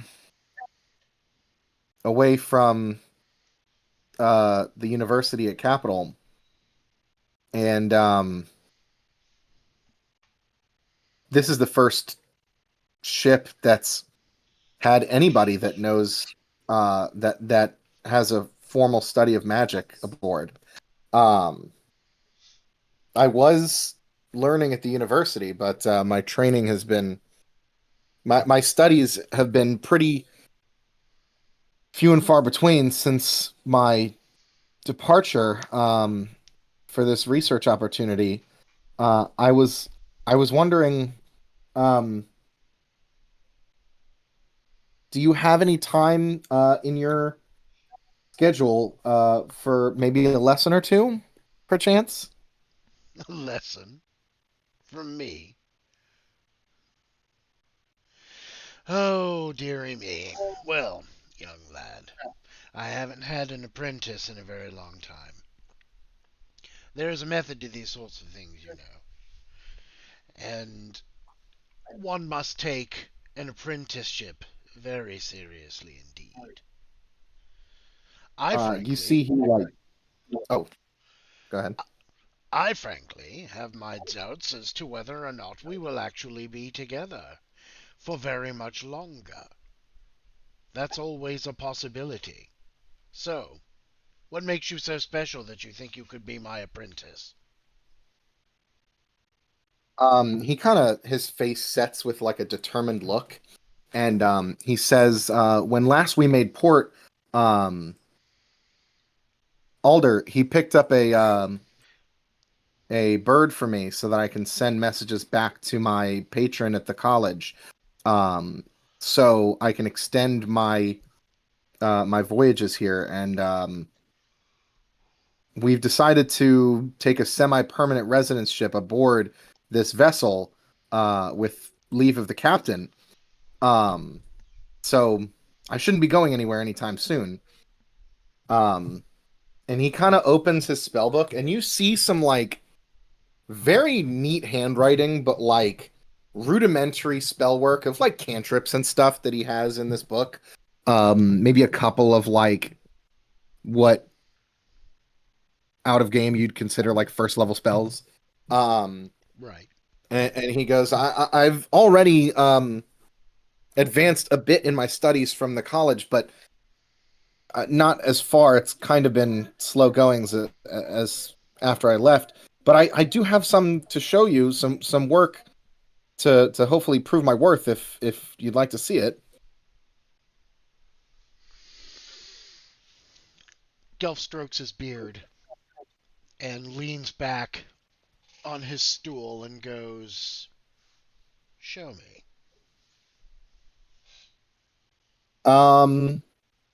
Yeah, so he kind of steps forward and like kind of opens the spell book and kind of flips to the pages with like his most recent work developing. Basically you see that he has a lot of ice magic in the book. Like you look at some of the runes and you identify elemental ice based spell. Careful there, son. A lot of members of this crew were extraplanar. Oh, ho, ho, ho, ho, ho, ho. Oh, very good. Very good. A couple of basic stuff like ice knife and like ice beams and stuff. You see one of note can create like the incantations and stuff that you can read shows like creating a decently powerful but very temporary like icicle storm in a localized area. Let's go above decks. Come with me. And Yes, sir. He closed the book and follows you like on your heels. we'll go all the way to the stern over the transom, and is anybody around? Yeah, there's guys working, swabbing the poop deck, rigging the sail. There's plenty of guys all over the ship just doing the normal shit that they're supposed to be Gara doing. is mopping blood off of the poop deck. Oh, Yeah, Agare is up on the quarterdeck, just a little ways behind you, mopping blood. Yes, as if you're going to the stern transom, you'd be on the quarterdeck as well. Oh, okay. You men. So yeah, working. you're like, You men working. You go Yes, work sir. somewhere else. Agar is the only one back here besides the helmsman. Oh, okay.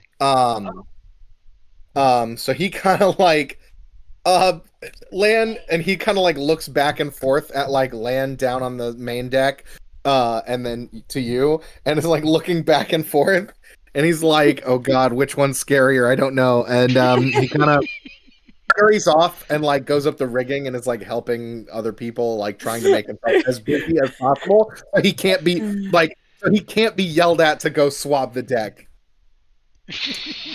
So he's going to find another task that actually needs to be performed.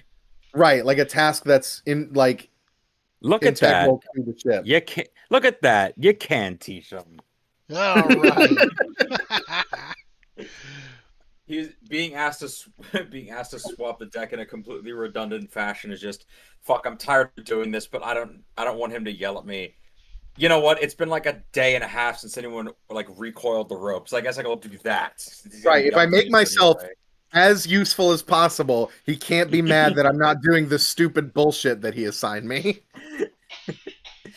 It's so cute that they think they're winning. But anyway, yeah, besides like the helmsman far away from you, up at the end of the other end of the deck, you guys have the quarterdeck to yourselves, basically. Perfect. All right, boy. See that patch of ocean out there? Make your ice storm. I want to see what it does. Okay. Yes. And he opens the book and he's like flipping through the pages, kind of like fumbling with it, and he holds it aloft in one hand, waves the other hand, speaks his incantation in probably Draconic, and unleashes a ice storm, and he actually does a pretty good job of it. He got a 24 to hit, so it is a storm of energy, which is burst 1 within 10, and it does a bunch of lightning damage and dazes the target. So it like explodes in lightning as like a small blizzard, like thunderstorm blizzard, appears over the ocean in like that patch of ocean that you pointed to, and just zaps into the sea, and you see a couple of fish like float to the surface. Out But it of looks- game. Out of game. Dad is very impressed. It definitely looked very powerful. Like he rolled really high. So In game, Gelf says, "Not bad for a beginner, but I think your skills could be sharpened. You say you're taking up permanent residency upon this vessel, right?" for the foreseeable future, yes. Ooh, what does Amandi do? There's do you mean? definitely like kind of like the prickle over her fur, feeling like the static of electricity in the air, and she definitely comes to investigate. So like she probably makes her way to the quarterdeck to see what's happening and just is like watching from the background this interaction that's happening now. Okay. Amandi, Yeah. run out of crew members to Savage. No, I see 2 in front of me. Well played. This young lad was showing me a bit of his magic, and I see that it has ruffled your feathers. A Well. little. Felt some static in the air. Well, I assure you no one means any harm to anyone. Boy, if you're going to be on this vessel, as long as you say you're going to, I could certainly use a hand or two. Oh, of course. Yes, I can. Whatever you need.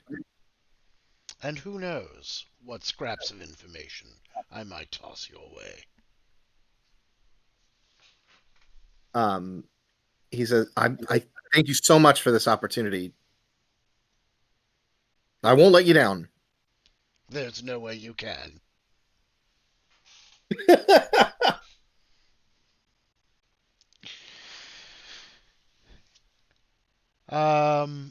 With that, Gelf puts his hands behind his back and strides off the rear of the ship, and back down to his cabin.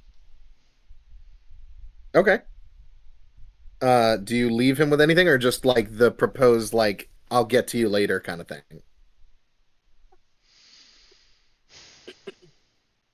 I'll leave it mysterious and get the whole "I'll get to you later" sort of thing. You'll know when I've summoned you.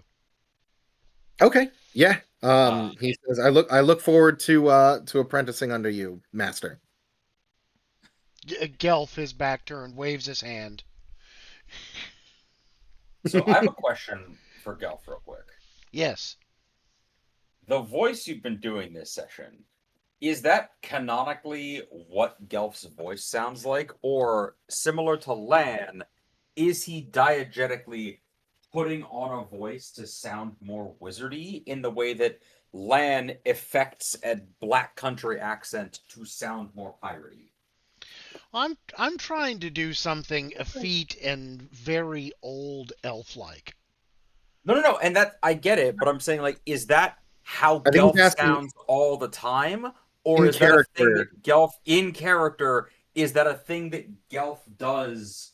Like, if it's just us talking when there's no like people around, is that what Gelf sounds like? Because Lan, when it's just the crew, the officers, sounds vaguely Irish, but he does the "aye, ye scarfy dogs" like thing to sound more piratey. So I'm asking, is it the same deal with Gelf, but to sound more wizardy?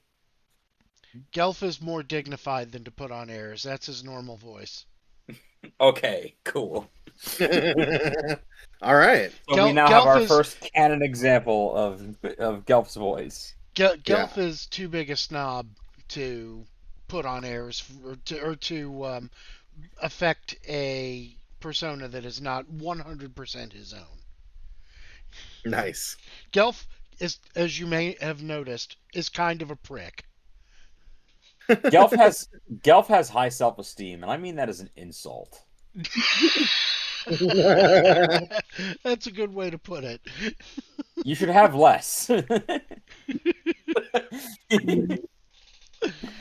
would like to add quickly that like Amandi watches this happen and just kind of like raises a brow at Gelf, knowing like, okay, so like I know generally like how you are, and she's definitely assuming he's putting on at least some airs in front of the baby wizard because like he's seen this man fail at gambling and the end result was that a tavern was set on fire. So like it's seen many the same elf. Yes, Amandi does have the benefit of knowing Gelf's history. Lan sees this happen and can't help but think that Gelf would be more openly approving of this young man's efforts if it was fire themed instead of ice themed. Yeah. Actually, truthfully, And he contemplates dropping that in conversation to Evan later. truthfully, Gelf is delighted that it's Oh, why- it's different. huh? Okay, because no one's stealing his shtick. No, it's not about stealing a shtick. It's they're both elementals. He needs more spells. They're both Okay. elemental magic. Who? The kid? No, you only have fire spells, and it's been a problem. Oh yeah, that's true. Hey, it's I been do just have as much of okay. a solution.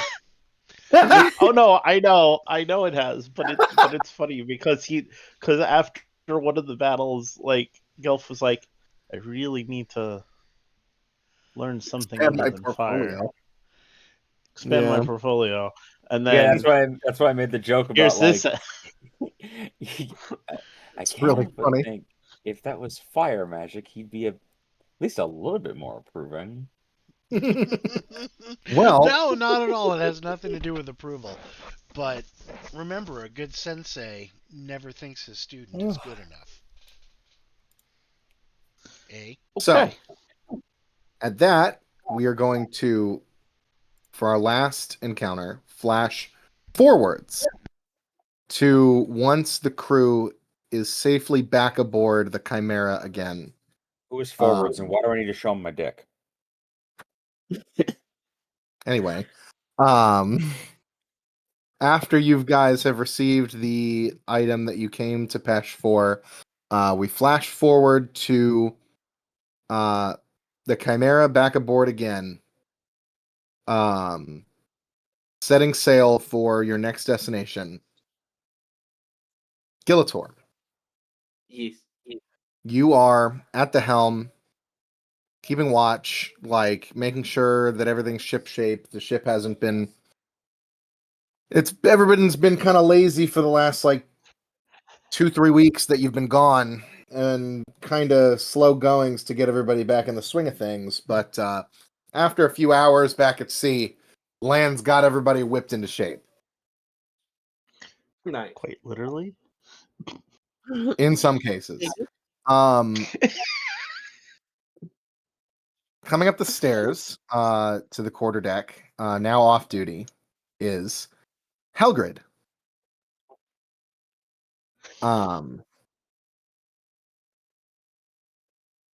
Captain, Yes, permission to Mommy. speak freely. Oh, permission's always granted.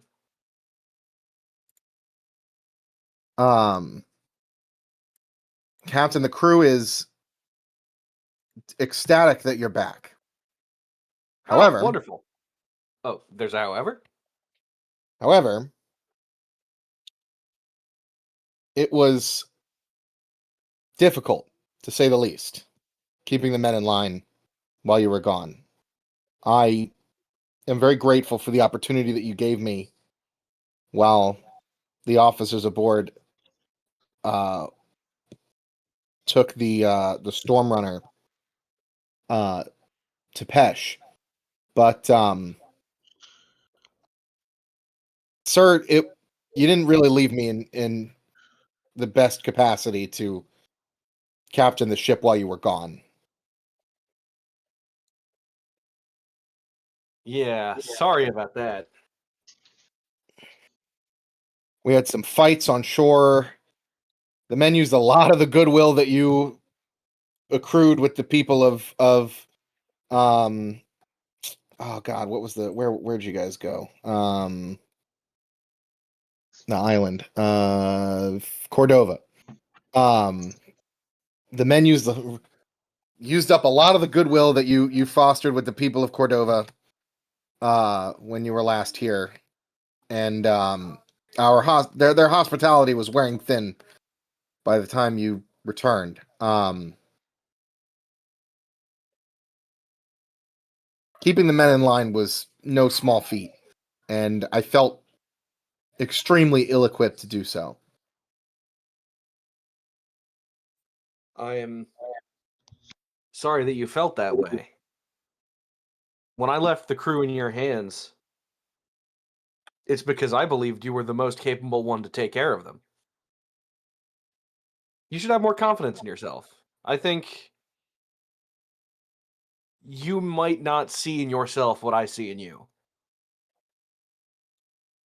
She kind of looks away, like pondering what you've said. Thinks about it for a moment and says, I deeply appreciate the confidence that you have in my abilities, and I want to be the best member of this crew. I eventually would like to captain my own ship under you if you'd be willing. But in order to do that, I feel like I need more instruction, I guess, on captaining. Maybe it was just because we were in port, but keeping the men in line isn't the only thing that a captain needs to do. And I feel like being a glorified babysitter for these past couple of weeks was not a very good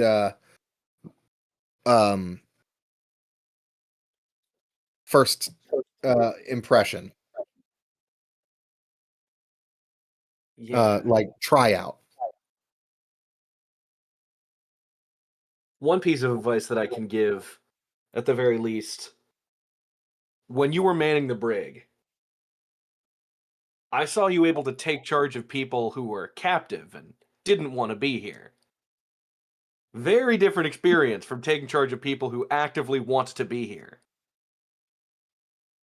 That being said, these men that want to be here, that want to sail the seas and go on high adventure and rob and loot, yeah, you're right. When you put them into polite society with people with, jobs and homes, they tend to rub the locals the wrong way. Yes, definitely. I was wondering if we could maybe arrange some kind of formal captaincy training, perhaps. You know what? Hang on. Asim, Yes. man the helm. Okay. Come with me. We're going to the captain's quarters. Yes, sir. She follows you in lockstep. So we get into my quarters, I close the door, and I shrink out of crab form. Like back into a person. Yeah, I'm like a real dude now. I mean, you were a real dude before, but like more. Well, no, I'm a much cooler fantasy dude when I'm a crab. That's He's a true. real boy now. Now I'm just a fucking guy. Okay. I kind of like pick up a ledger on my desk and just kind of like pick up a quill. Just it's a lot easier to hold a pen this way. You know how many I had to go through when I only had claws? I And assume a great many. I show her the ledger, and it's got a name of it's got the names of all of the crew members, as well as like their like pay and rations and everything like that. Okay. First lesson of captaining. And I mean like real captaining. You gotta make these men happy. If you've known, I don't normally yell at the crew. That's Land's job. Land keeps them working. I keep them happy. See this leisure? She kind of like considers this as this is like the first time she's thought about this. You could tell that like when you were gone, she was acting more like Land than like you. And it wasn't working for her. Just cut to me on the deck, and for the last time, when we are in port, stop getting naked in the parking lot.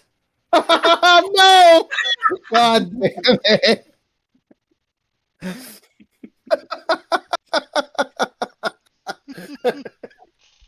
All of the decisions that I do are to make sure the numbers on this ledger are as big as possible. I want my crew fed. I want my crew paid. Because that is what keeps them from killing each other.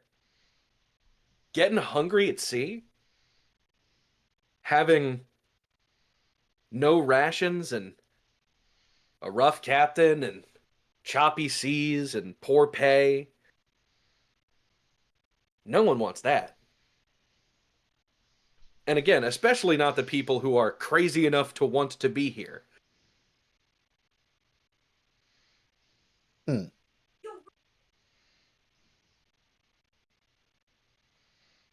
I guess I never thought of it like that. I was mostly just running around putting out fires. Some metaphorical and some literal. Yeah. I heard that. I kind of like look over at my wall of like trophy stuff that I have, at a Phaedron Medal of Honor that I have stabbed into the wall by the ribbon. Yeah. When I was younger, I used to captain the way that, Lan gets the men in line, yelling and demanding and very undemocratic. And it didn't go well, to say the least. She looks unsure. She's like furrows her brow and is like confused at that. It's like, how would that not work? I mean, But she doesn't say They were- anything. She's just listening. they were trained soldiers. They were willing to die for the cause. I didn't want them to die. I needed them to live. They didn't listen to that. Now, with this crew, we run as a unit. I might be the captain, but every decision that I make is voted on. I mean, there are some like commands I'll make here and there, but if I'm going to make major decisions on what do we want more, gang, loot or food, because we only have limited stores, I'm not going to make that call on my own. That's not my call. Like, in entire, what do we have on this boat? How many guys we got on this boat? I'm not gonna. She But- rattles off the numbers. She knows. Yeah, that's the word. I literally have a list. It was a rhetorical question. I 14 named, but there might be more. Or 13 that are named, but there might be more. I have the power to make the decision for them. Why would I do that? They're all humans. They're all they're all people.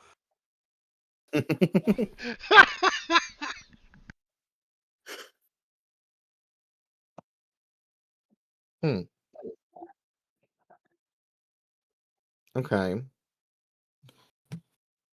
Running a ship with an iron fist is just going to put a hole in the boat. Oh shit, I got to write that one down. That was good.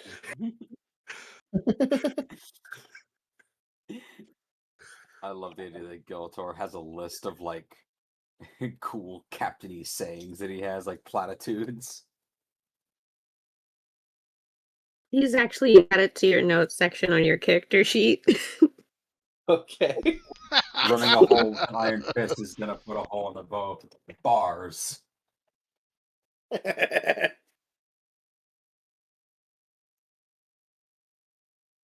But yeah. So that's lesson 1.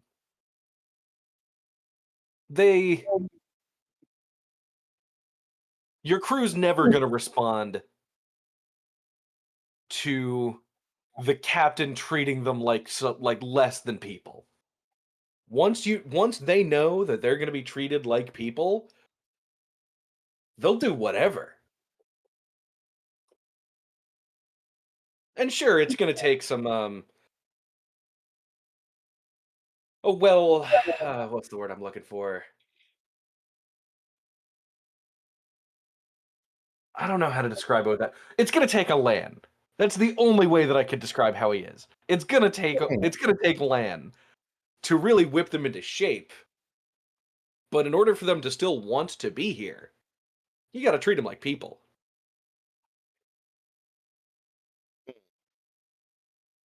She's considering this like it's new information. Like you could tell the entire time she was like just being super bossy and super hard on the whole crew, and trying to keep everybody in line. Like basically, yeah, like the way Lan does.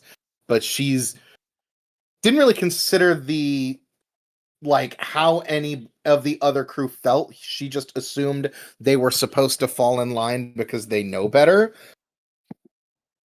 And this is all like new information to her of like, okay, we got to treat the crew like people.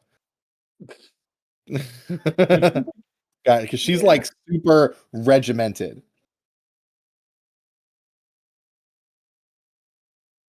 Okay. Dang, why don't I let it edit?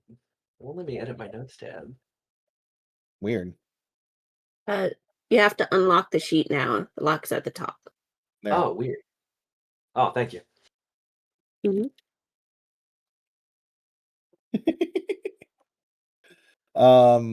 Okay. Do you think I need to find someone like Lan to help me? Is that?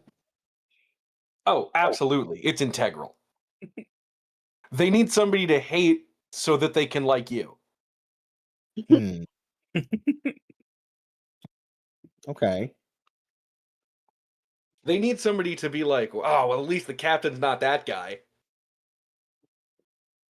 They're gonna listen to me. They're gonna follow you.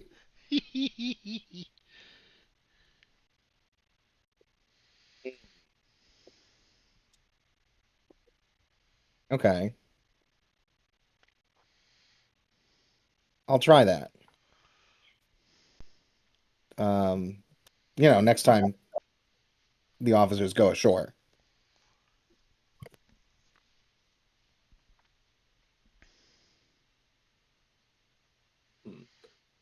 What of our NPCs would be a really good land replacement for when she needs to be captain?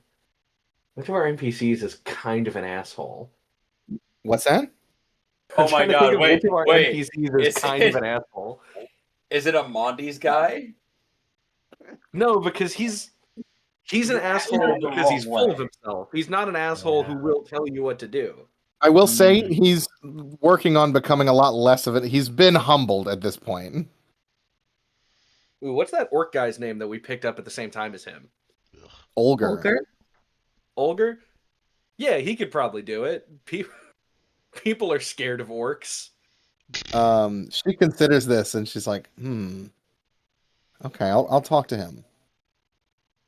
People are scared of orcs. Just Gelfter in the bottom deck. I've been telling you. I've been telling you for years. I was Just just like a looking. construction site. Use racism as a weapon. I was looking through You the. can't trust the fucking Tusk bunnies.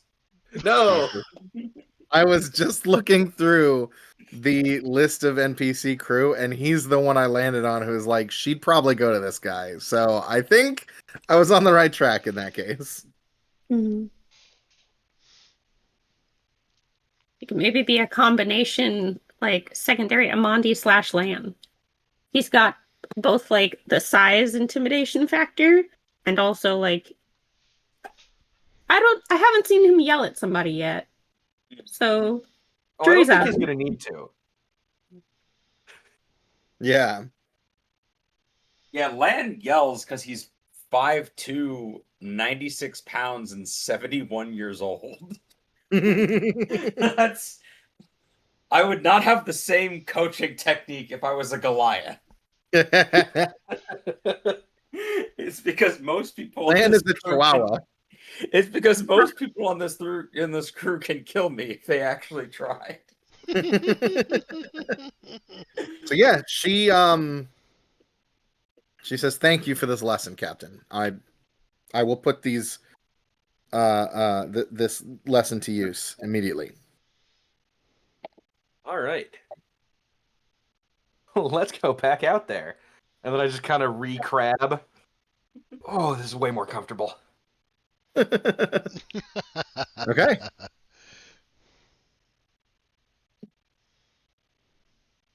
And with that, we transition back to the crew as they arrive back in Pesh, weaving through the bazaar.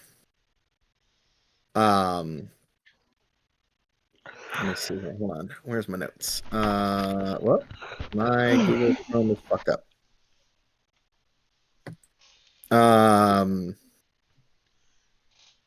You get back to the back alley in the bazaar. You hear the familiar voice of someone yelling at any passerby who will even give them a glance, trying to sell the same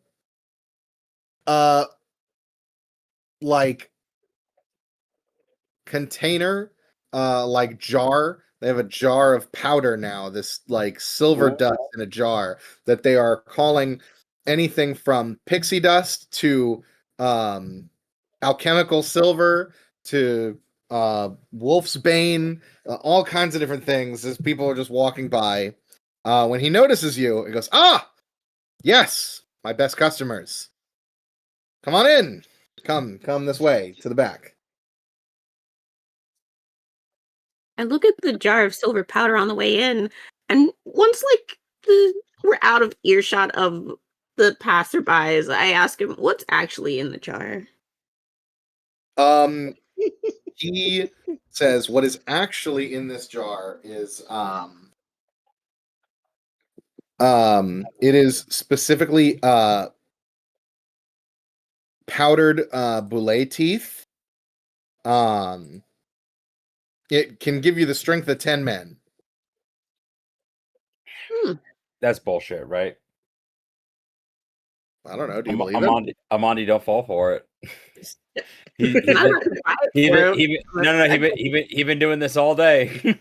You I'm can not about roll to some buy it dice from to him, find out. but I'll believe it that that's what it is if he's telling me behind the scenes that's what it is. He tried have a to little sell bit us of doubt. He tried to sell us the bottle version last time. You specifically, when you ask him, he's still in salesman voice, just like, "Oh yeah," and speaking very loudly so that other people passing by can hear him. That this is powdered boule teeth, straight from the gin waste. This thing will give you the strength of 10 men. Boule are huge monsters, massive rock beasts that swim around in the sands of the gin waste, and their teeth, when powdered and snorted, will give you the strength of Didn't we 15 steal men. 2 of those? Cool. So that's Yeah, totally we just got 5 whole men, extra. Cool. So here's a question: if it gives you the strength of 10 men, if you split the dose in half, can you get 2 men each with a strength of 5 men? Or what about if you split it into fifths? Can I get 5 men each with a strength of just 2 men? And what if those men already which man? I've met some pretty big men. Can I meet the man who's big? Can I meet the man? Perhaps a picture or a portrait of him, of the baseline that you're using. Have you considered going into business as a salesman? Unfortunately, I think he has. He's got the charisma Anyway. stat for it. You do remember that one of my primary jobs in this crew is buying rope without actual receipts and convincing people And to money. no, we have money. It's negotiating to buy the supplies for the ship and convincing people to lay down their lives for a crew that consists of primarily a goat, a talking hyena, it's like a goat man, a talking hyena, and a giant crab wearing a hat. You say that like goats can talk. It's weird that the hyena can talk is the one that you chose. Well, Crabs and goats don't normally talk. My point is, yes. True. I've deeply considered a career in sales. It's also probably safer if you were to go into sales. I do have to kind of cut us off here unless there's a better point sooner that we can get to. Yeah, we're just about done. We're just about to wrap it up. Okay, then that's fine. Sorry. I just got to go to somewhere tomorrow and it's far away.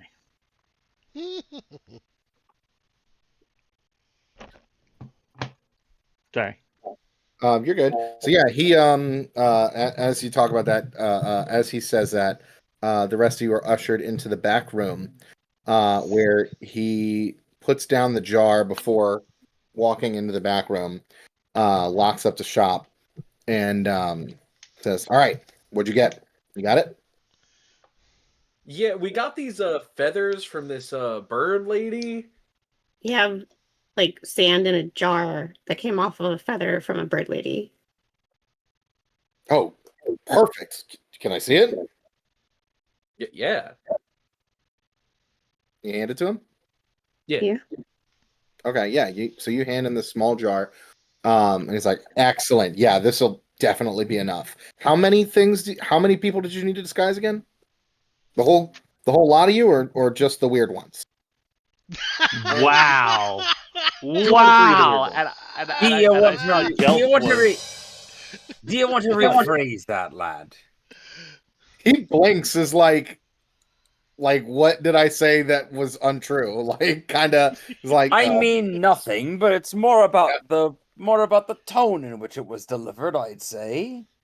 completely nonplussed, just like what are you talking about? Yeah, we need it for the ones that don't look like humans, Well, that can't pass as human. they can't pass. Okay, because only this guy looks human at all amongst all of you, and he points at a seam. Hey, He's I like, can look human. I just choose not to. Oh well, okay. So then, You you don't need one two. then. I So look you like only an elf. 2, just one for you and one for the goat here.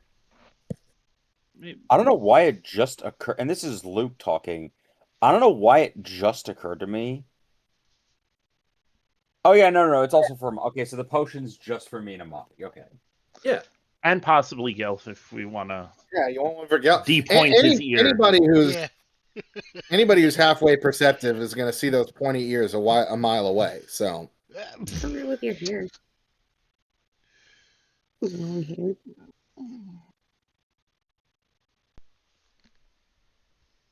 So yeah, at least 3. Okay, We yeah. got a couple extra.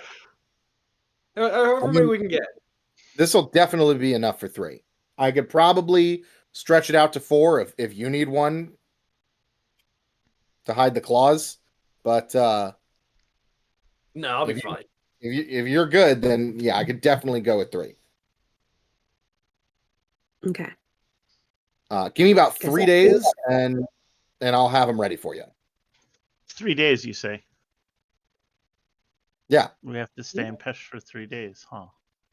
What's the worst that could happen? I have an idea, Captain. That's the worst that could happen. That is one of those absolute dramatic. worst. 3 days later, the city's on fire. There's like an occupied Not party this- for the day. Not this city. There might be another city. So there's this small town with a little tavern, and I need to get some information from it. And we have 3 days to spare, and camels. Is it 3 days away? So, I don't know. Or at the very 3 least, days a day and a away. half away.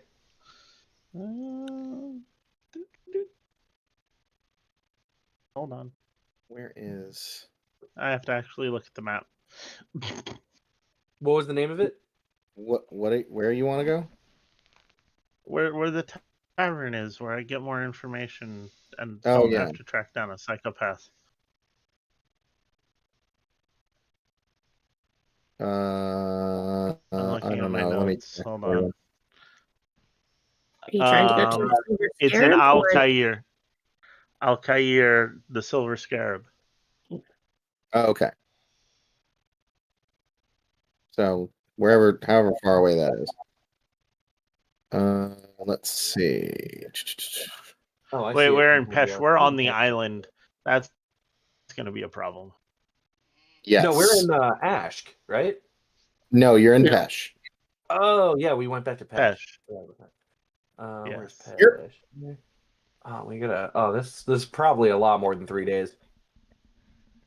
Yeah, it's a lot more than 3. Never mind. Then I say we find an inn and we keep to ourselves and we stay away from everything, because normally when we go do stuff like explore and stuff,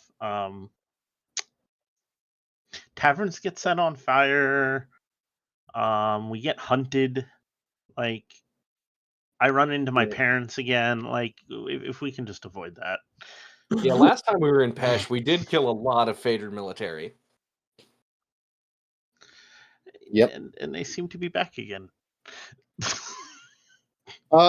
You actually know, especially Pesh has kind of been left alone. I mean, there are guards patrolling the streets and stuff, but the mass of the Phaedra Navy has left at this point. There's Yes. still a contingent of guards here and like a couple of ships around the island, but not like an occupying force. Well, it is an occupying force. It's not a conquering Yeah. entire army. It's just occupying. It's just the leftovers of a occupation. Yeah, it's the stormtroopers asking if it's the droids they're looking for. Right. It's not like an entire fleet is here.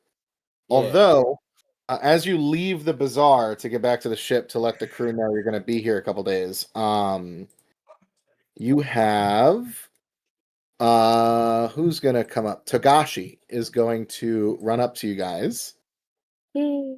from the ship, and he kind of like looks like he's in a rush, so he like catches his breath and salutes to you reflexively.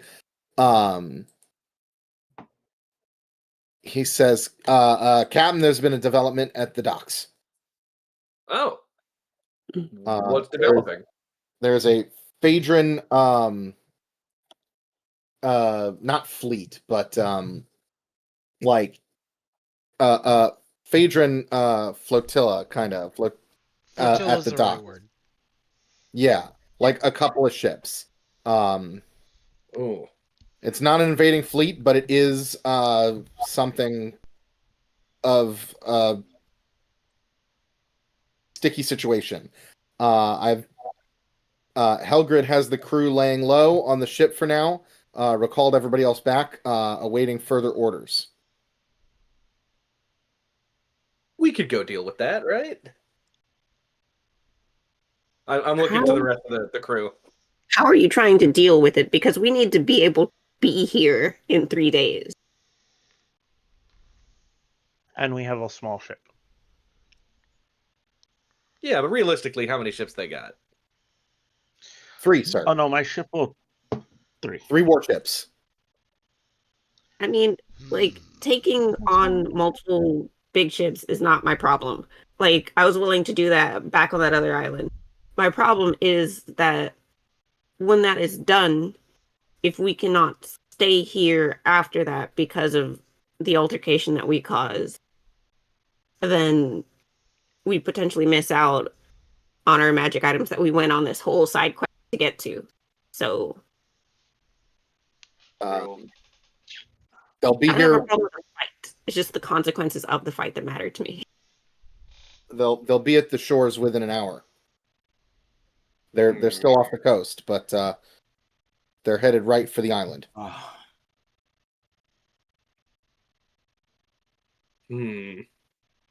Wow. Are our bounties up anywhere? Do you want to go find one?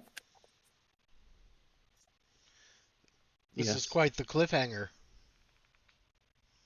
Indeed.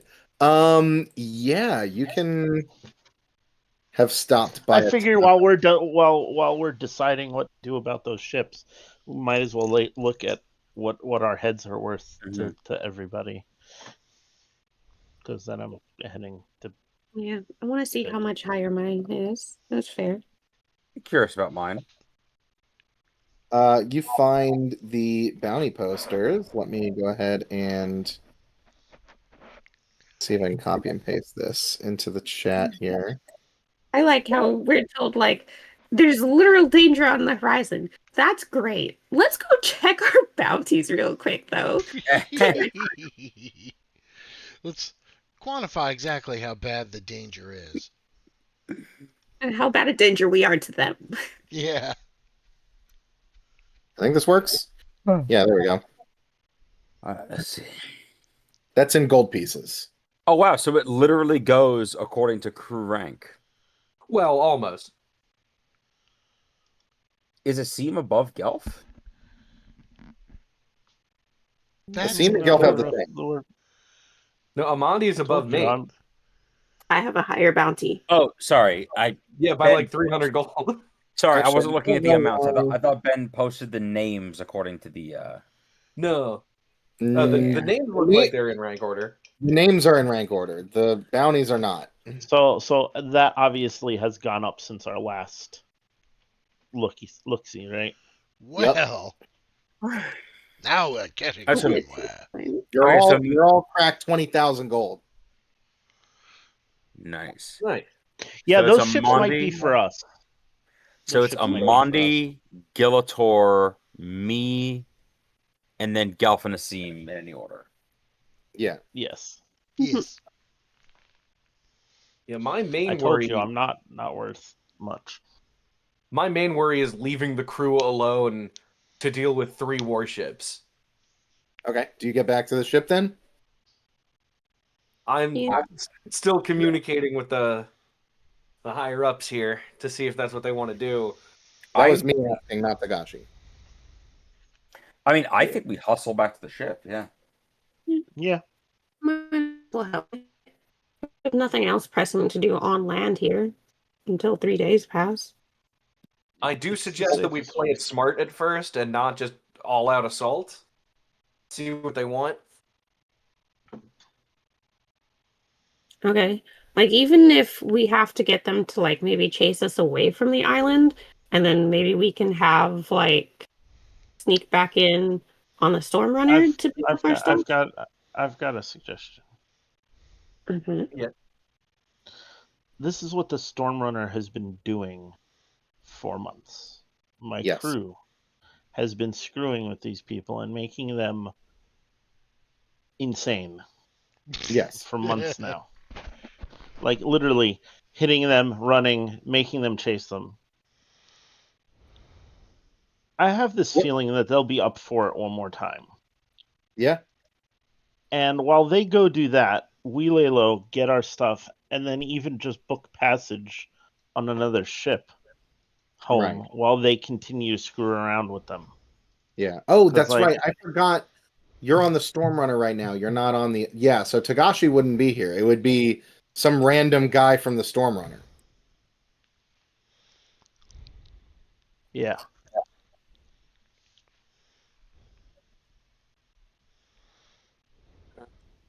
That's my suggestion. Let them go deal with this because this is kind of like what they're good at. But 3 ships at once when they're docked and cornered? I mean, 3 ships at once ain't that big a deal. They just have to undock and run. It's not like they're gonna engage them there in the bay. Also, They're two stupid. They're not Get that off the island. stupid. Hey guys, Yeah. we got to wrap this up. I gotta go. Yeah, me too, Yeah. man. Okay. Yeah, where are we you can going? figure this out next session. What are you doing right now? Where are you going? Standing put. You're staying We here. haven't You're dis- not going to the we're- ship. we're- We haven't decided that. We'll decide that. He's asking us to make a decision Oh, now. decision now. You to make Okay. a decision now. If you want to stay here in town, that's fine. I will have something set up for next time. If you want to go to the ship now and see what you're working with and what's coming, that's also good too. Whatever you want to do, I just need to know. We're taking a vote. One at a time. Yeah. Land. Head back to the ship. I agree. Gelf. Head back to the bloody ship. All right. That's 3 out of 5. So regardless of what the other 2 would say, that's majority. Okay. You head back to the Storm Runner, you get aboard. Siddiqui is there with a spyglass on the gunwale. He hands it off to whichever Asim or Gilator who takes it and says they're about 40 minutes out. I passed it off to Gilator. Okay. Eek. Gilator, you look through the spyglass and Yeah. you see 3 mid-size Phaedron Legion warships. The lead ship, biggest, you recognize as the Pegasus. Oh, fuck. Oh no. Hey, And guys. And that's where we'll end it. This might be a bigger problem than we thought. Oh shit. The Stormrunner can outrun them. One more Yeah, thing that's not what I'm concerned about. And that's where we'll leave it on till next time. Until next time.